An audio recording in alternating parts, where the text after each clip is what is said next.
mercredi, tulikuwa na mtumishi wa Mungu mchungaji wa pale Kamisepe. Nous avions le serviteur de Dieu, le berger de Kamisepe, Frère Honoré Chibangu. son nom c'est frère Honoré Chibangu. Eo katikati yetu asubuhi ya leo. Et même ce matin, Juu ya kanisa 3Z. il y a ce que Dieu lui a donné pour l'église de 3Z, Juu yako na juu yangu asubuhi ya leo. pour toi et pour moi ce matin. Tukweshe bote attentif juu kusikia ni nini Mungu anapenda kuzungumza nasi. Soyons tous attentifs pour écouter ce que Dieu veut parler à tout le Nalika monde. mtumishi wa Mungu, karibu. Je l'invite.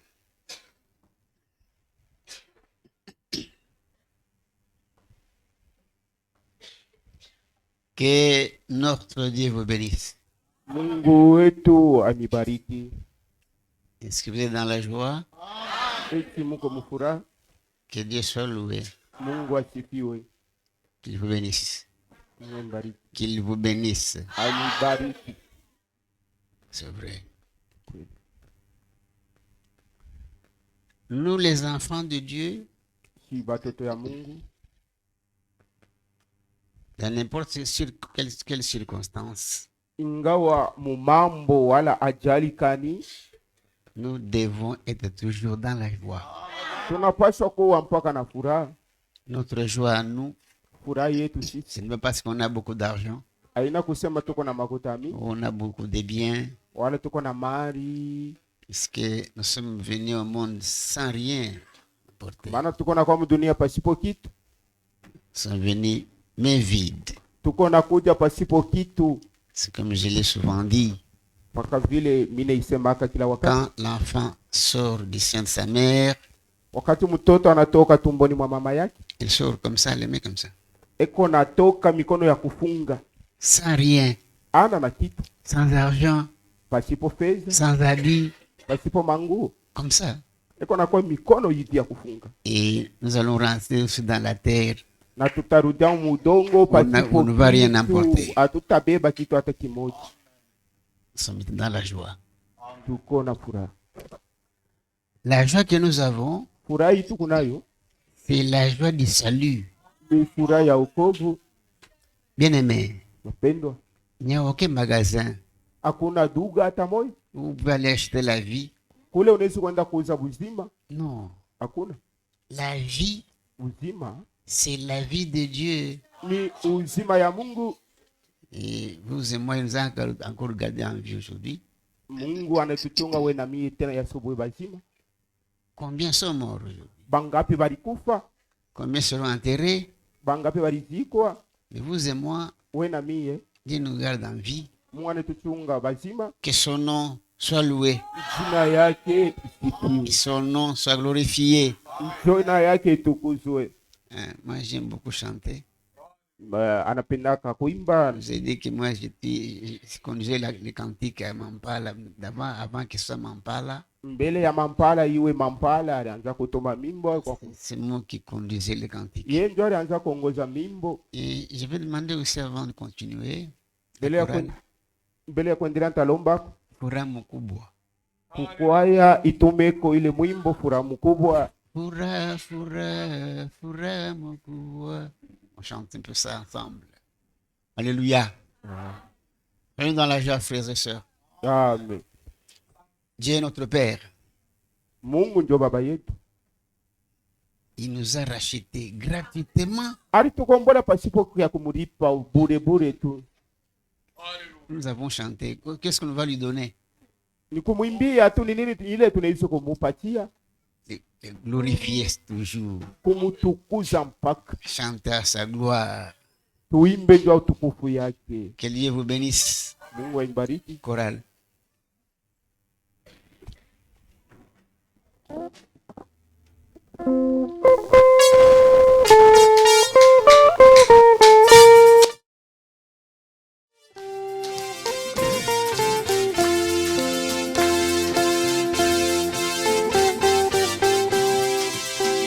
Sans intervalle. Sans intervalle.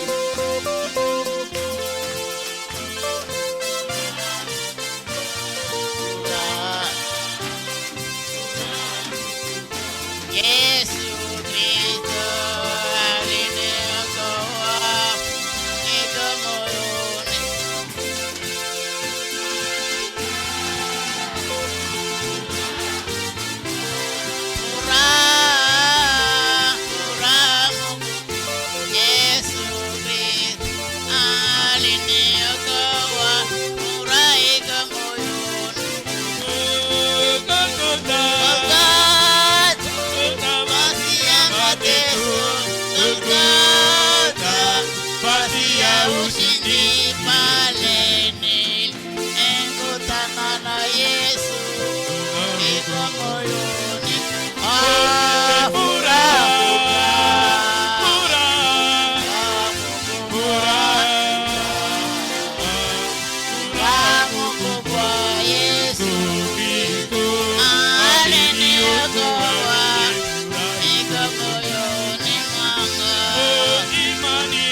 Que Dieu soit loué. Mungu asifiwe. Mettons-nous debout. Tusimame wima. 1 Corinthiens chapitre 2. 1 Corinthiens chapitre 2. Wakorinto wa kwanza sura yake ya pili. Je commence au verset 9. Kwanza mustari yake ya 9. Comme il est écrit, Kwa vile inaandikwa, ce sont des choses que l'œil n'a point vues, hivi ni vitu ambao licho haiyaonaka, que l'oreille n'a point entendu, wala ni vintu ambao lishikiwa haiyashikiaka, et qui ne sont point montés au cœur de l'homme. na bila viyafikaka kumoyo ya mutu, Des choses que Dieu a préparées pour ceux qui l'aiment. vintu vile ambao Mungu alitayarisha kubale anapenda. Dieu nous les a révélées Mungu alitufunulia avyo par l'Esprit, kupitia Roho, car l'Esprit sonde tout, kwa maana Roho iko na chunguza vyote, même les profondeurs de Dieu. hata maupana ya Mungu. Lesquels des hommes, en effet, connaît les choses de l'homme, Ni muntu gani ule ambao anajua bintu ya Mungu? si c'est... Non, ce n'est pas ça. Je reprends. Lesquels des hommes, en effet, connaît les choses de l'homme, Ule bantu ambao wanajua bintu vya muntu. écrivons sur le pas, traduire directement au lieu de lire. Traduisez directement. Vous me fermez la Bible. Ça va, frère? Suivez. Lesquels des hommes, en effet, connaît les choses de l'homme, traduit seulement ce que je vous dis. Si ce n'est l'esprit de l'homme qui est en lui, Kama ina roho ya Mungu yenye kuwa ndani yake, de même personne ne connaît les choses de Dieu, na vile vile kuna muntu ule anajua bintu vya si Mungu ce n'est l'esprit de Dieu. kama ina roho ya Mungu. Or, nous n'avons pas reçu l'esprit du monde, Na japo sisi hatukupokea roho ya dunia, mais l'esprit qui vient de Dieu, lakini roho ya kutokea kwa Mungu, afin que nous connaissions les choses que Dieu nous a données par sa grâce. ili tupate kutambua vitu vile ambao Mungu alitupatia kupitia neema yake. Vous pouvez vous mettre. Nezi kuikali. Je continue la lecture. Et nous en parlons, Na tuko nasema non avec des discours qu'enseigne la sagesse humaine, aina kupitia misemo, wala misemo ile iko nafundisha hekima ya watu, mais avec ce qu'enseigne l'esprit, lakini ni pamoja na vile viko nafundisha roho, employant un langage spirituel pour les choses spirituelles.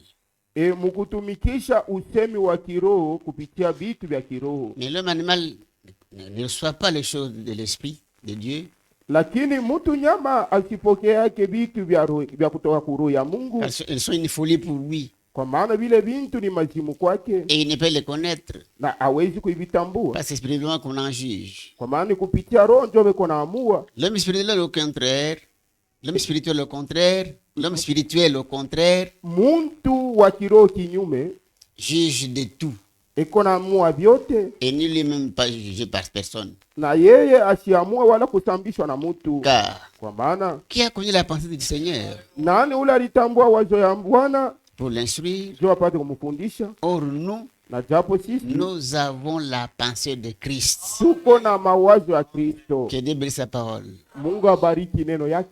Je prie. Niko naomba Notre Dieu et notre Père, Mungu wetu na baba yetu, nous manquons les mots pour te remercier. misemo tunaikosa kupiga nayo asante. Les mots n'ont pas de signification Misemo ya sipomana pour glorifier ton Saint-Nom. juu ya kutukuza jina lako. Nous te disons merci ce matin du fond du cœur Toka upana wa moyo ya asubuhi tunasema asante pour ton souffle de vie que nous as encore préservé. juu ya pumzi ya uzima unatupa. Il y a beaucoup qui sont morts aujourd'hui, Seigneur. Wengi walikufa leo, Beaucoup seront enterrés. wa mingi walizikwa. Nous, tu nous as gardés en vie. Si unatupa buzima C'est par grâce de ton amour pour nous, ni Seigneur. kupitia neema yako. Nous ne méritons pas cela. Sema tumpaka hili Nous ne méritons pas cela, Seigneur. ili hatukuistahili, C'est ta grâce, ton amour. ni neema na mapendo yake. Nous te rendons grâce ce matin. Hii asubuhi tunakushukuru. Je te remercie beaucoup du fond du cœur. Toka upana wa moyo tunasema asante. Je vois parmi notre berger, Na katikati yetu mchungaji wetu, tu l'as protégé, ulimchunga, tu l'as gardé. ulimulinda. Seigneur, je te remercie beaucoup pour cela. Juu ya ile tunakupigia asante. Bénis-le, umubariki, Bénis tous ceux qui travaillent avec lui. Bariki upate bote be kutumika unatumika naye. Bénis naye. tes fils et tes filles. Bariki batoto yako banaume na Tu banamuke. es déjà parmi nous par ton Grand Saint-Esprit. Uko katikati yetu kupitia Roho yako À Mtakatifu. cause de ta présence, Seigneur, Kwa ajili ya uwepo wako Bwana, guéris les malades, tunza bagonjwa, fortifie les faibles, patia nguvu banaikosa, donne à chacun selon sa foi. patia kila mtu kufuatana na imani yake. Commence avec nous Anza pamoja nasi et termine avec nous. na hata umalize nasi. Toute la gloire te revienne Utukufu yote kurudirie, pour notre joie, na juu ya furaha yetu pour notre bien aussi. na juu ya wema wetu Au nom pia. de Jésus, nous te demandons ici au nom de Kwa jina la Jésus. Yesu tunakuomba hivi. Amen. Amen. Que Dieu vous bénisse. Bwana Mungu amibariki. Il vous bénisse. Amen. Je vais vous demander une chose. Tamilomba kitu moja. Ne pensez plus à la maison. Mshiwazie vya kunyumba. N'ayez pas de penser ailleurs. Mawazo yenu isikwe fasi ingine. Puisque nous avons souvent constaté, Maana tunavumbulaka wakati mingi. vous pouvez voir quelqu'un ici. Unaweza kuona mtu eko Vous hapa les hivi. voyez ici. Unamuona sema asha kuikala Mais hapa. c'est penser Lakini ailleurs. mawazo yake kufashi ingine. Ça arrive, hein? Binafikaka. Dieu nous a dit ceci. Mungu alituambia hivi. Vous voyez, il y a les 10 commandements de Dieu. Mnaona kuko maamri 10 ya Mungu.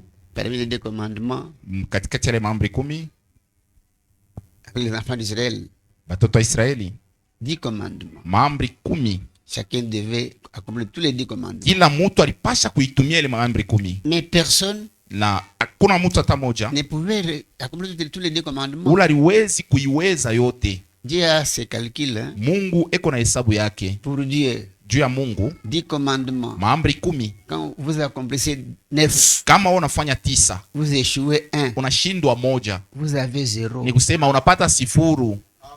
Aujourd'hui, à l'école, quand l'enfant sur 10, il a 9. Leo kumasomo kama mtoto yulu ya 10 eko na 9, On applaudit. banampikiaka mikono L'enfant est vraiment intelligent. aseme kwa akili sana, Chez les bondis, c'est le contraire. lakini kwa Mungu haina vile. Et quand maintenant, les enfants d'Israël ont vu que Wakati watoto wa Israeli waliona ya kusema il n'y a personne qui peut accomplir les 10 commandements. Mungu Personne. anapa- Personne. hakuna mtu eko na uwezo wa kuenesha ile maamri 10. Et vous et moi, nous bénéficions de la grâce. Mwe na mie tunafaidikia neema Parmi les 2 commandements, katikati ya ile maamri 10. Dieu a réduit cela en 2. Mungu alifupisha mumbiri Au lieu de 10. Au lieu de 10, pali pa 10. 2 commandements. Mungu analeta 2 Lequel? maamri kani. Premier commandement. Ya kwanza, Aimeras le Seigneur ton Dieu. utapenda Bwana Mungu wako, Je fais très bien. mfuate De mzuri tout ton cœur. na moyo wako De wote toute ton âme. na nafsi yako De yote toutes tes forces. na nguvu yako De yote toutes tes pensées. na mawazo yako yote. Qui a déjà fait ça? Qui a déjà accompli cela? Nani ashakufanya kwa Aimer hiyo? Dieu Kupenda de Mungu toute ton âme, na nafsi de yote tout ton na cœur, moyo de wote toutes tes pensées na mawazo yako et de toutes yote tes forces. na nguvu yako yote pia. C'est cela que j'ai dit. Ni kwa maana nasema, Vous pouvez voir quelqu'un ici. unaweza kuona mtu hapa, Dieu parle. Mungu yeko nasema, Lui fait des calculs. yeye kuna balula mkichwa. Je vais manger quoi quand je vais sortir? Nikitoke hapa nitakulia nini? Est-ce qu'on est ensemble? Eti tuko pamoja. En présence de Dieu, Muwepo wa Mungu on doit être vraiment attentif. unapasa kuwa makini. Avoir le cœur très ouvert. Moyo wako iwe wazi. Parce que Dieu Juu Mungu veut que sa parole anapenda neno ne reste yake pas dans la tête, ishibakie mkichwa mais yako dans hapa, le cœur. ingie ndani ya moyo. Je vais Amen. vous dire les pourquoi. Tamiambia juu ya nini? Vous savez, à l'école, Mnajua kwa masomo, vous êtes aussi bas de l'école, nous tous, shebo yetu tulipita kwa masomo. l'enfant, Mtoto, vous dites à l'enfant, unaambia mtoto 2 fois 2, ça fait 4. 2 mara 2 ni 4. Tout le monde est là. Hein? Batu bote mnafuata mzuri. Le maître donne cours, Mwalimu wako tout le anafundisha, monde est en train de suivre. bote wako nafuata. Il pose la question, Anauliza sasa, est-ce que tout le monde a compris? eti mwe bote mnaelewa? Oui, monsieur. Ndiyo Est-ce que tunaelewa. tout le monde a compris? Eti mwe bote mnaelewa? Oui, monsieur. Ndiyo tunaelewa. Qui n'a pas compris? Nani la chelewe? Bote kimia. Tous sont silencieux là. Bon, maintenant, prenez un bout de papier. Asa kila mtu abebe ka papier kaloko. 3 questions. Na mpenda niulize maswali 3. 3 questions. Hein? Maswali 3. Répondez. Mujibu kwa hii maswali 3. Vous allez voir, tout le monde qui avait dit oui, oui, Utaona monsieur. wale wote walisema tunaelewa tunaelewa. Il y en a qui ont 0. Wengine wanapata 0. Ils n'avaient pas compris. Ni kusema bakuelewe. Pourquoi? Juu ya nini? Son cœur était ailleurs. Moyo wake ulikuwa fashi ingine. Même la parole de Dieu ici. Hata neno ya Mungu hii. Dieu peut parler ici. Mungu anaweza kuwa iko nasema Vous hapa. sortez à Wewe l'extérieur. unatoka pale nje, On pose la question. banakuuliza, Dada, "Sir, Qu'est-ce qu'on a prêché aujourd'hui? Pas que bile bia shiku yote bile. Ah, on a tous prêché ce qu'on a toujours prêché. Nini? Qu'est-ce qu'on a prêché? Ariko ailleurs. Elle était ailleurs. Soyez ici. Mukuye hapa. Que Dieu vous Amen. bénisse. Amen. Amen. Notre sujet, Kishina kietu l'original. kule tulitoka. Très important. Nikiamafaa sana. L'original, Kule tulitoka. c'est un sujet capital. Ni kishina kimwa kia muhimu sana. Nous avons dit, Tulisema nous ne devons pas vivre sur la terre haifai tuishi pa dunia sans connaître notre origine. bila kujua kule tulitoka.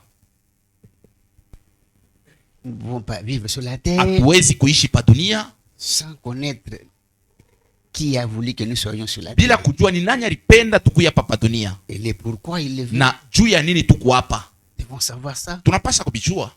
Nous avons dit, Tulisema notre origine kule tulitoka remonte dans la pensée de l'éternité de Dieu. ni tangia mu mawazo ya milele ya Mungu. Dans la pensée de l'éternité de Dieu, Mu mawazo ya milele ya Mungu. avant de créer, Mbele ya kuumba Dieu est esprit, Mungu roho, dans la pensée de l'éternité, mule mawazo ya milele, toutes les créatures, viumbe vyote, y compris vous et moi, hata wewe na nous mie, étions dans la pensée de l'éternité. tulikuwa mwile mawazo yake ya milele. Avant que Dieu puisse créer, Mbele ya Mungu apate kuumba. Dieu étant esprit, Mungu kama vile il ne roho devait pas créer ashikupashwe sous aumbe forme spirituelle. muumbo ile ya kiroho. Et Dieu spirituel Mungu wa kiroho est devenu parole. alijifanya neno, Il est devenu parole. alijifanya neno Et il a parlé. na alisema. Est-ce qu'on est ensemble? Amen.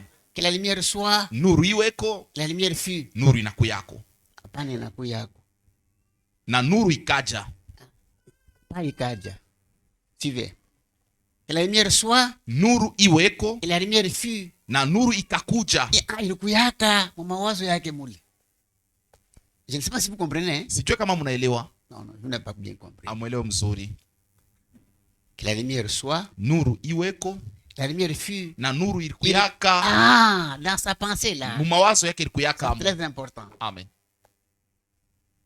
Que ceci soit, que ceci soit, que ceci soit. Iki kikuweko, iki kikuyeko. Tout cela était Vile vyote dans sa pensée vilikuyaka mu mawazo avant la yake création du monde. mbele ya dunia Et iumbiwe, pour que cela puisse être manifesté, na juu ipate kuonekana. Dieu est devenu parole. Mungu alijifanya Et il neno a parlé. na alisema kupitia Est-ce neno. qu'on est ensemble? Amen. Pendant 5 jours, Kadiri ya masiku 5 Dieu a créé toutes les autres créatures. Mungu aliumba hivi viumbe vingine.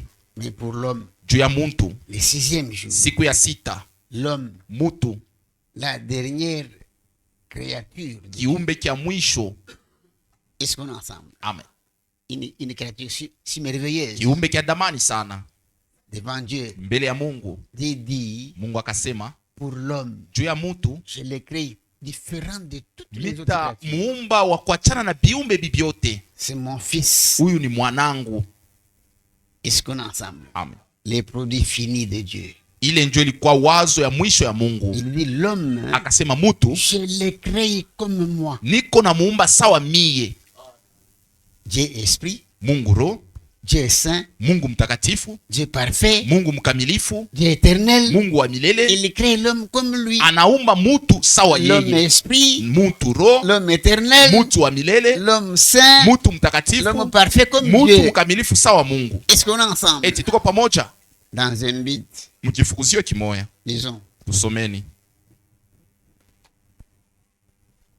Genèse chapitre 1er, Mwanzo sura ya kwanza, nous lisons ça. tutaisoma Tout ce que nous vous disons de la part du Seigneur, ile yote tuko nimesomea tokea Bwana. nous devons savoir où nous avons tiré ça. Tunapasha kujua tuko nebitosha wapi. Ah, il ne faut pas inventer des choses. Haifai kujitungia tu mabintu, Non. hapana.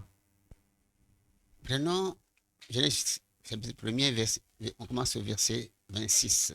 Tutachukua Mwanzo sura ya kwanza kuanzia mstari ya 26. Puis Dieu dit, faisons l'homme à notre image, Kisha Mungu akasema tufanyeni mutu kwa mfano selon yetu, notre ressemblance, kufuatana na vile tuko, et qu'il domine sur les poissons de la terre. atawale pa banyama pa dunia. Suivez. Mfuate Dans quel but? mkifukuzio kani, Qu'il domine, atawale que l'homme puisse régner. mutu apate kutawala Suivez. Sur les poissons de la mer, mu basamaki ba mubari, sur les oiseaux du ciel, yulu ya bandege bahanga, sur le bétail, ba banyama, sur toute la terre, atawale pa dunia et yote sur tous les reptiles qui rampent sur la terre. atawala hata pa banyama bote beko natambala pa dunia. Dieu créa l'homme à son image. Mungu akaumba mutu kwa Il créa mfano à l'image yake, de Dieu. akamuumba kwa mfano ya Il créa Mungu, l'homme et la femme. akaumba mume na mke. On va maintenant, Genèse chapitre 5, Twende sasa kumwanzo sura ya 5 verset 1er à 2. mstari ya kwanza na ya pili. Voici le livre de la postérité d'Adam. Tazameni kitabu ya uzao ya Adamu. Lorsque Dieu créa l'homme, Wakati ile Mungu aliumba mutu, il les fit à la ressemblance de Dieu. akamfanya kwa mfano ya Il Mungu, créa l'homme et la femme akaumba mume na mke et les bénit na et kubabariki il les appela du nom d'homme. na akabaita mutu. Ah, lorsqu'ils furent créés. Wakati aliumbiwa, Imaginez-vous un peu ça. mufikiri kidogo hii.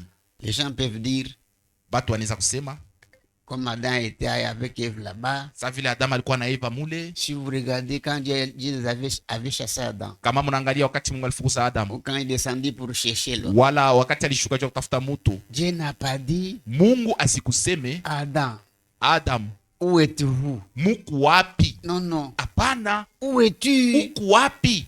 Est-ce qu'on est ensemble? Tuko pamoja. Et ici, on dit qu'il a créé l'homme et la femme. Hapa banatuambia sema aliumba Ils mume na appelaient le mke, nom d'homme. balikuwa na jina ya Muntu. mutu. Ah, qu'est-ce que cela veut dire? Binamaanisha nini? Ma soeur, Dada yangu, je vais vous aider. mitamisaidia. Vous êtes la côte de l'homme, de Uko- votre mari. Uko lubavu ya bwana yako. Chaque femme Kila bibi est une côte de l'homme quelque part. ni lubavu ya mwanaume mwa fulani. Mais je vais demander aussi aux frères, Mitambia banduku nabo, ceux qui ne sont pas encore mariés, mwe bala mjaoa, avant d'entrer dans le mariage, mbele ya kuingia mundoa il faut beaucoup prier inafai kuomba sana pour que Dieu vous conduise. tu Mungu akuongoze Vous devez trouver votre côte. upate lubavu lwako. Sœur aussi, vous devez aussi prier. Dada naona pasha kuomba, Vous devez prier le Seigneur. umuombe Bwana, Aide-moi, Seigneur, unisaidie Bwana, que je puisse rencontrer là où vous m'avez tiré. nibumbane na kulo Ah, rinitoshaka. puisque Dieu voit la femme à travers son mari. Mungu ako naona bibi ni kupitia bwana yake, C'est très important. ni ya mafaa sana. Que Dieu vous bénisse. Amen. Maintenant, Sasa comme l'homme devait régner sur toutes les créatures, sa vile mutu alipasha kutawala pa viumbe c'est vyote, lui l'homme qui devait régner sur toutes les créatures. mutu ndio alipasha kutawala pa viumbe Et lui vyote, aussi ne devait pas régner naye ashikupashe kutawala en tant qu'esprit. kama roho. Voilà pourquoi Dieu Ndio pale Mungu forme maintenant un homme, akatunga sasa mutu wala mwili, comme nous l'avons lu kama vile tuliisoma en Genèse chapitre 2, Mwanzo 12, Mwanzo sura ya pili okay, verset 7. mstari ya 7. Dieu forma l'homme de la poussière de la terre. Wa milele Mungu akatunga mutu kwa mavumbi ya udongo. Très important. Ni ya mafaa sana.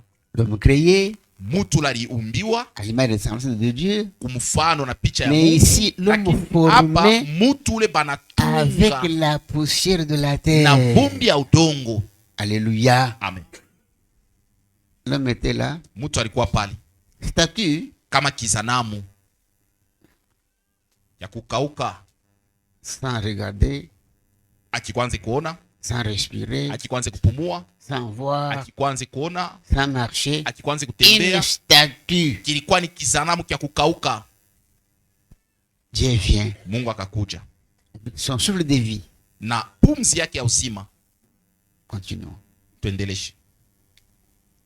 Il souffla dans ses narines Akapumua mumpua yake un souffle de vie. pumzi ya uzima, Et l'homme devint un être vivant. na mutu akakuwa kiumbe kiliye hai. Ailleurs, on a dit aussi, Na l'homme tuliona devint une âme vivante. fashi nyingine banasema mutu anakuwa nafsi Avec iliye le hai souffle de vie de Dieu. pamoja na pumzi ya uzima ya Mungu. Nous tous, nous respirons ici. Shebote hapa tu kunapumua, Tout le monde respire. kila mtu kunapumua. Et ça vient d'où? Iko natokea wapi? Le souffle de vie de Pumzi Dieu. ya uzima ya Mungu. Avant de continuer, Mbele ya kuendelesha, prenons quelque chose en Actes chapitre 17. tuchukueni Tendo la Mitume 17. Acte 17, Tendo la Mitume 17, pour compléter la pensée. juu ya kuendelesha mawazo. Verset 24. Mstari yake 24. Le Dieu qui a fait le monde et tout ce qui s'y trouve, Mungu ule alifanya dunia na vyote vile viko ndani, étant le Seigneur du ciel et de la terre, njo Bwana wa mbingu na dunia. n'habite point dans le temple fait des mains d'hommes. Akalake naishi mwekalu yokufanyishwa na mikono ya batu. Il n'est point servi par des mains humaines, Ashitumiki wake na mikono ya batu. comme s'il avait besoin de quoi que ce soit. Sasa iko lazima na kitu fulani. Maintenant, écoutez. Msikie sasa. Lui qui donne à tous Ye ule konapatia bote la vie, bujima, la respiration kupumzika et toutes choses. na bitu byote. La vie, Bujima, la respiration, kupumzika toutes choses. na bitu byote. C'est Dieu qui nous donne ça. Mungu ndio anatupatia Et il est notre Père. na Mungu baba yetu. Maintenant, écoutez. Msikie sasa. Il a fait que Alifanya kusema tous les hommes bantu bote sortis d'un seul sang batoke kudamu moya habitassent sur toute la surface de la na terre, kuishi pa udongo wala pa dunia ayant yote. déterminé la durée des temps et les bornes de l'air des mers. Alibawekea wakati na mipaka ya makao yabo. Il a voulu qu'ils les cherchassent, le Seigneur, Alipenda bamtafute Bwana qu'ils s'efforçaient de le trouver na bajikaze juu bampate en tâtonnant. mukushishita. Là, j'insiste, Pale mina kazia en tâtonnant. mukushishita, Vous allez comprendre le pourquoi. mutaelewa juu ya nini. Suivez maintenant. Mfuate. En tâtonnant, bien qu'il ne soit pas loin de chacun de nous, Beko na shishita hata kama ye Mungu ana mbari na kila mmoja wetu, car en lui, maana ni kwake yeye nous avons la vie, njo tuko na buzima, les mouvements tuko na tenkako et l'être. na bumuntu. Ah, na bumuntu. Amen. Alléluia. Amen. Oui, nous avons tout ça. Ndani yake njo tuko na hivi vyote. Et je vous ai dit, Na nilimiambia puisque beaucoup sont très distraits, maana bamingi beko na lengama.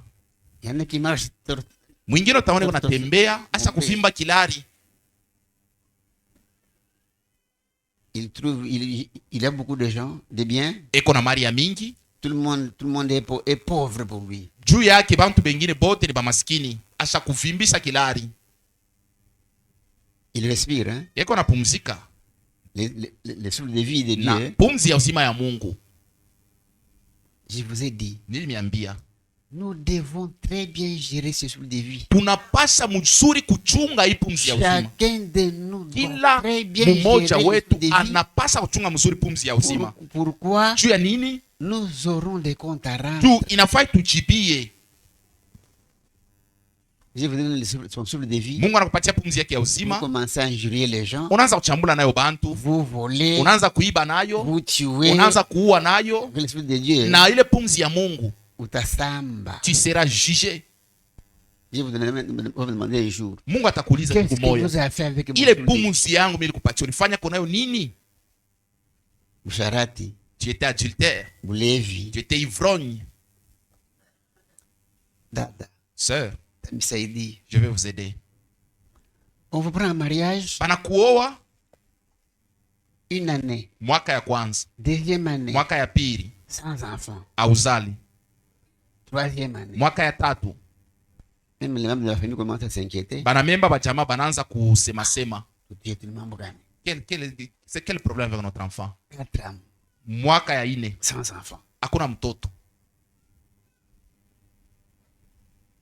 On a quoi m'inquiéter de ma famille. dans la famille il y a des inquiétudes maintenant. Maintenant, Dieu vous fait grâce. Asa Mungu anakujalia yako neema, 4e année là. mwaka ile ya ine Dieu vous donne un enfant. Mungu anakupatia mo mtoto, Vous mettez au monde un enfant. unazala mtoto, Toute la famille très content. jamaa yote inafurahi, Même toi. hata we mwenye pale Très content. unafurahi sana. L'enfant grandit. Mtoto anakomea, Arrive à un certain âge là. anafika mkipimo mwa fulani, L'enfant casse un verre. mtoto anavunja kilauri, Tu prends l'enfant. unabamba mtoto, Imbwa! unarikita, unachambula imbwa, Imbwa! unachambula mtoto imbwa. Mzuri. C'est bien. Quand vous êtes sur la maternité, Wakati ulikuwa kule kwa maternité, unakuwa na kaimbo mikono. tu avais un petit chiot dans tes mains. Imbwa. Tu insultes ton enfant chien. Ou Ule chiot. ulifanya 4 ans bantu wanaanza kukucheka. Tu as fait 4 ans, on s'est moqué de toi. Anavunja tu verre. L'enfant a cassé seulement la verre. Imbwa. Tu commences à l'insulter chien. Tasamba. Tu seras jugé.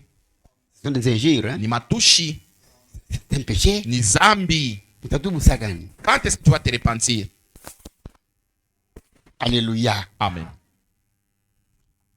Dada yangu mwache mashimangu. Ma soeur, arrêtez les Frère, calomnies. mwacheni mashimangu. Arrêtez les calomnies. Quand vous trouvez 4 sœurs Kama unakuta badada ba ine en train de causer, beko nasumburia, cause, banasumburia quand vous entendez, ukishikia banaanza kucheka, kupikana mashode, banashimangana, ils ont calomnié.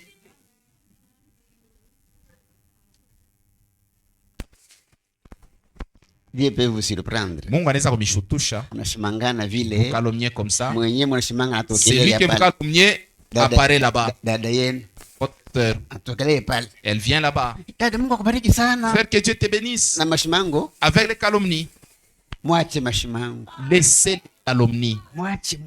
Laissez. Occupez-vous de vos affaires. We angaikia mambo yako. Si vous voulez parler, Kama unapenda kusema, mais parlez sur les affaires de vous Dieu. vous rencontrez, Unakutana, nous allons voir. Hein? tutaona. Dieu nous a fait aussi des petits dieux. Mungu alitufanya shiba Mungu ba Nous kidogo. devons aussi créer. Na shetu tunapasha Nous kuumba. allons voir ça. Tutaiona Des bonnes choses ici. bintu bizuri. Nous devons créer une bonne atmosphère spirituelle parmi Kuumba nous. dalili mzuri ya kiroho katikati yetu. Quand vous vous rencontrez, Wakati mnabumbana, est-ce que vous avez déjà rencontré, vous commencez à chanter eti musha kubumbanaka kwa sema leo mbele tuimbe ou vous commencez à prier? wala tuombe mbele. Non. Hapana. Paka dolari inapanda sana. Oh, en tout cas, il y a inflation. Inapanda wapi? Où est-ce qu'il y a inflation? Yo yenu mambo mwasimu. Sur ça que vous causez. Nous, fils et filles de Dieu, Qui est batoto banome na wanamkia quand on Mungu. se rencontre, Kama tunabumbana, faisons comme les apôtres sur le chemin d'Emmaüs. tufanye sabali bafasi mule munjia ya Nous Emmaüs. devons parler de Jésus. Tuanze kuongea juu ya Nous Yesu. devons parler de Dieu. Tuongee juu ya Quand nous Mungu. parlons de lui, Tukiongea juu yake, il vient là où eko na vous êtes. kuya pale mwiko. Là où il y a 2 ou 3. Pale peko wawili wala watatu. Assemblée à mon nom. Banakusanyika mchina Je yangu, suis là, niko je suis pale. Que Dieu vous bénisse. Bwana Mungu atubariki. Très important. Ni ya mafaa sana. Maintenant, voyons un peu ce souffle de vie. Tuoneni mbele hii Le pumzi ya souffle uzima. de vie que Dieu a placé en nous. Pumzi ya uzima. Nous allons un peu lire. Tutasomako. Prenons d'abord Job chapitre 7. Tutashukua Ayubu sura yake ya 7. À cause de ce souffle de vie. Juu ya hii pumzi ya uzima. Job 7. Ayubu sura yake ya 7.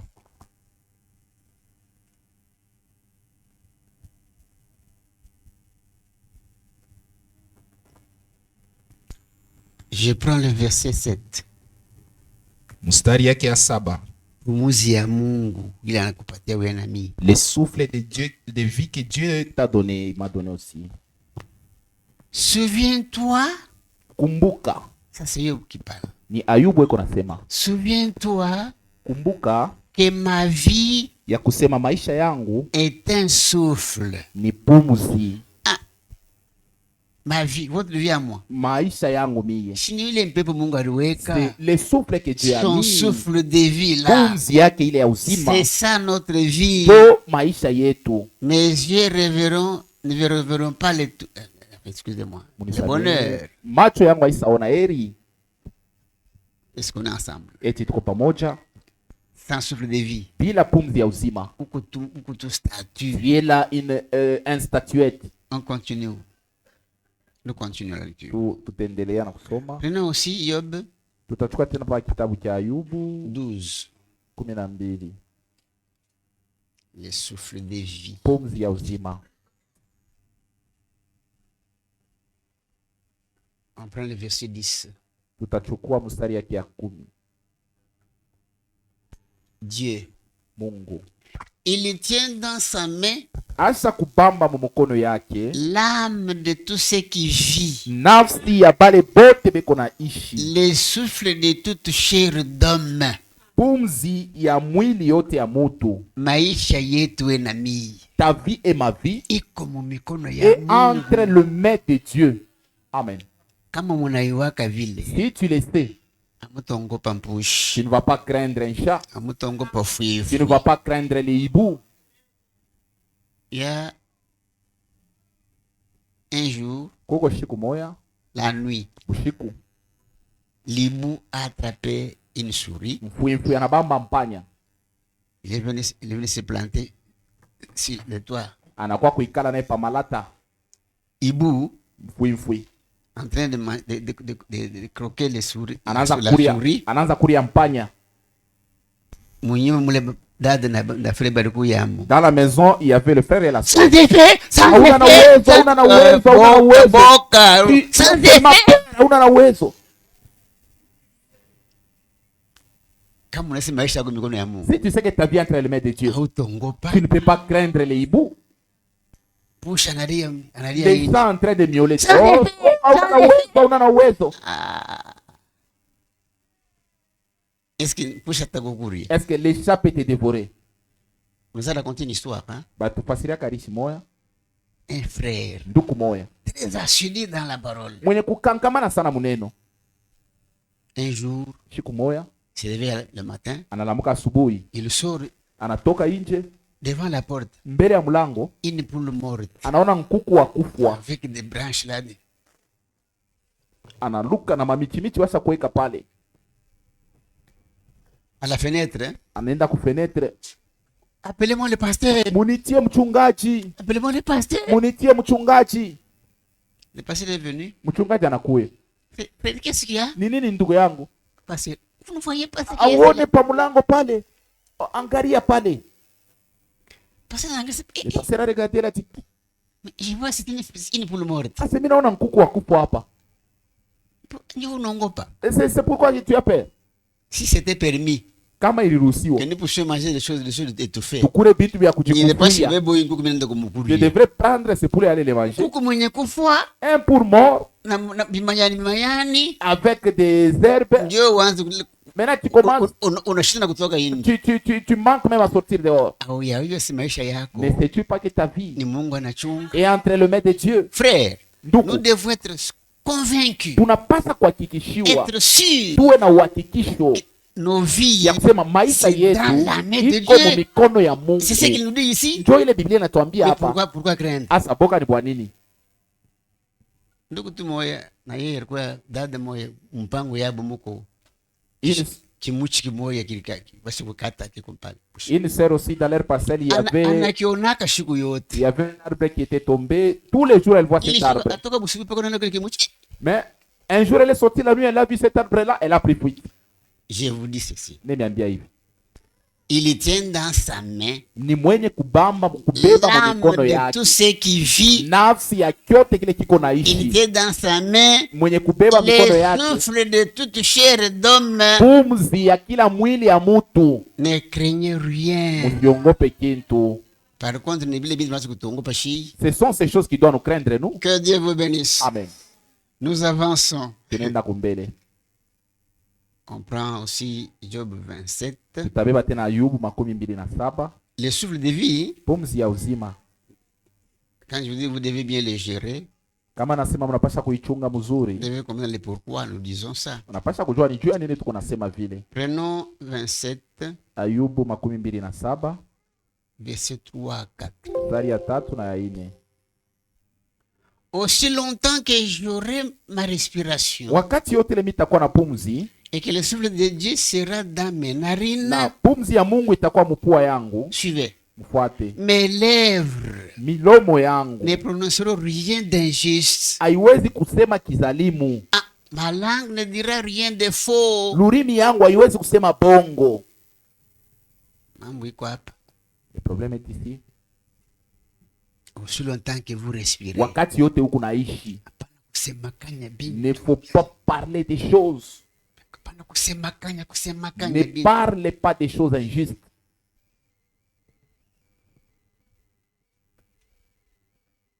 Leo hii Aujourd'hui, wanachambulana les gens s'insultent. bamutabenaki. Ils sont du tabernacle. Je vous dis ce matin, Na ananiambia hii asubuhi, cette prédication ici, hii mahubiri, Dieu veut nous faire quitter le tabernacle Mungu anapenda tutoke mu maskani et entrer en Christ. na tuingie ndani ya Kristo. Entrer en Christ. Kuingia ndani ya Kristo. Nous allons voir ça. Tutaiona. Que Dieu vous bénisse. Bwana Mungu aibariki. Ma langue ne dit rien de faux. Lurimi lwangu haliwezi kusema bongo. La Bible nous dit, Biblia inatuambia si vous voulez parler, kama unapenda kusema, que ça soit comme annoncer les actes de Dieu. ikuye mkutangaza makubwa ya Mungu. Quand vous voulez parler, Kama unapenda kusema, parlez de manière, avant de parler d'ailleurs, mbele ya kusema, posez-vous la question. ujiulize, Ce que je vais dire hiki ici, mimi napenda niseme hapa, ça va provoquer quoi ceux qui vont entendre ça? itazala kwa nini kubale batashikia?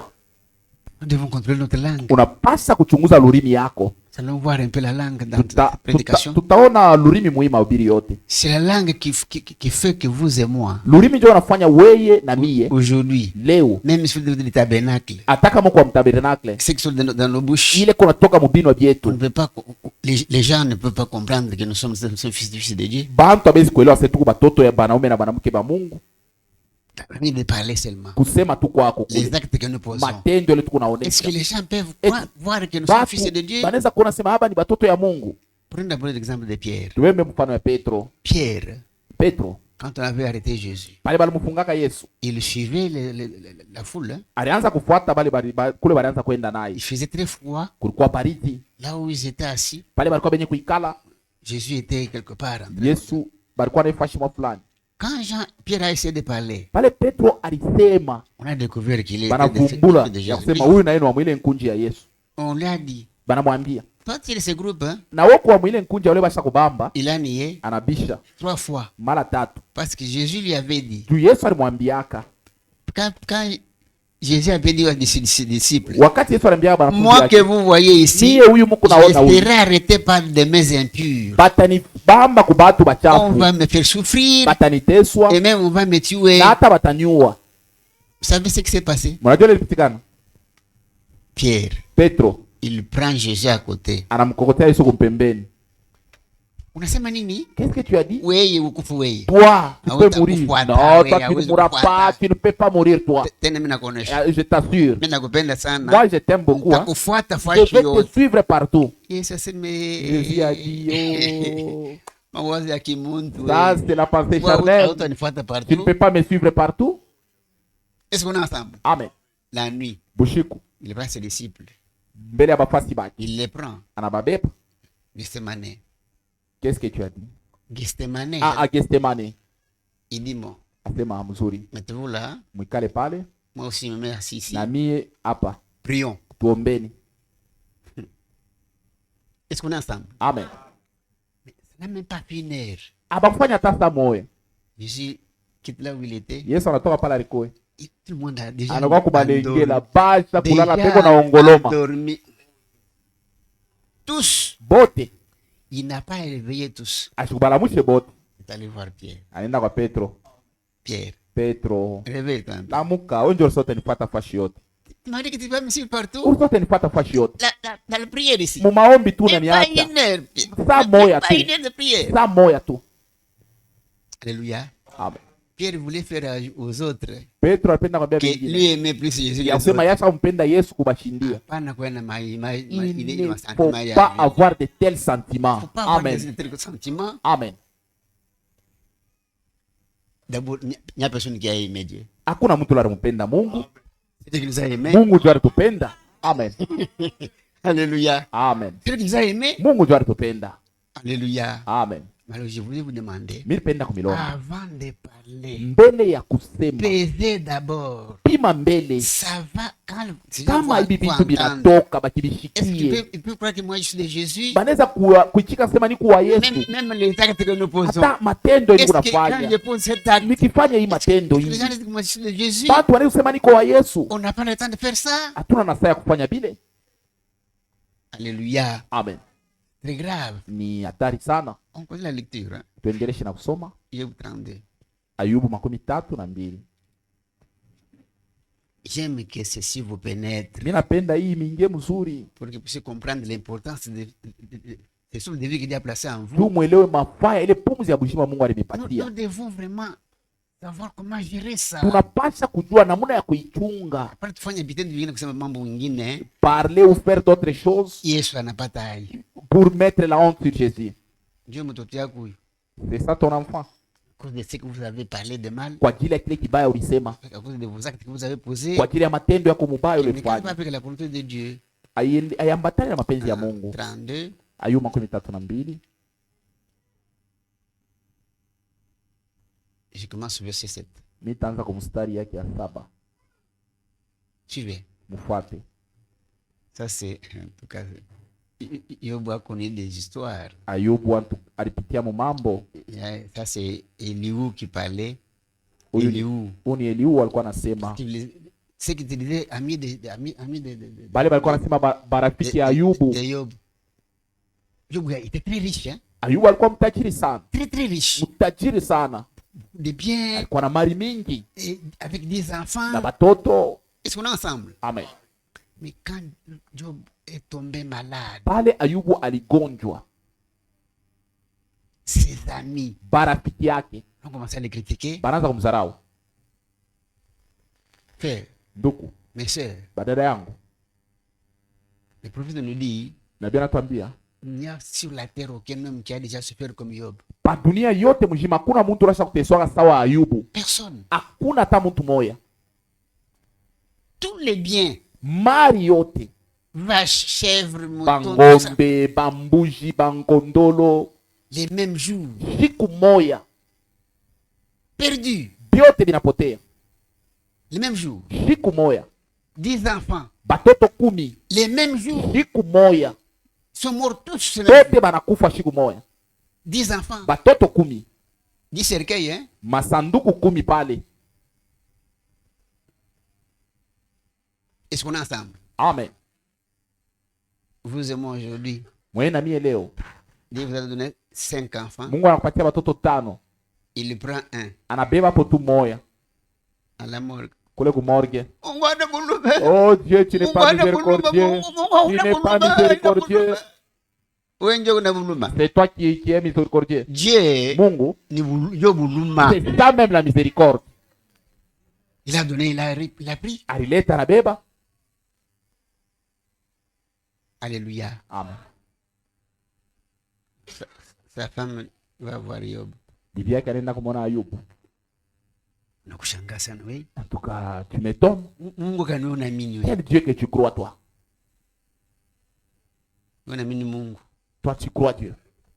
Ndio tulikuwa yake. C'est ainsi qu'on était. Yob. Il sert.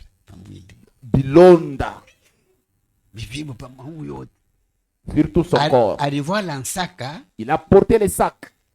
Nikala mama maivu. Il s'est assis sur la cendre. Nikamuche kwenye dipalula. Avec un petit bâtonnet en train de se gratter. Kana Mungu kufibishie. Ah, il faut seulement renier Dieu que tu meurs. Sa femme, hein? Bibi yake. Vous savez comment Dieu Yob a répondu? Unajua vile Ayubu alijibu? Ukusa mwanamke bumbafu.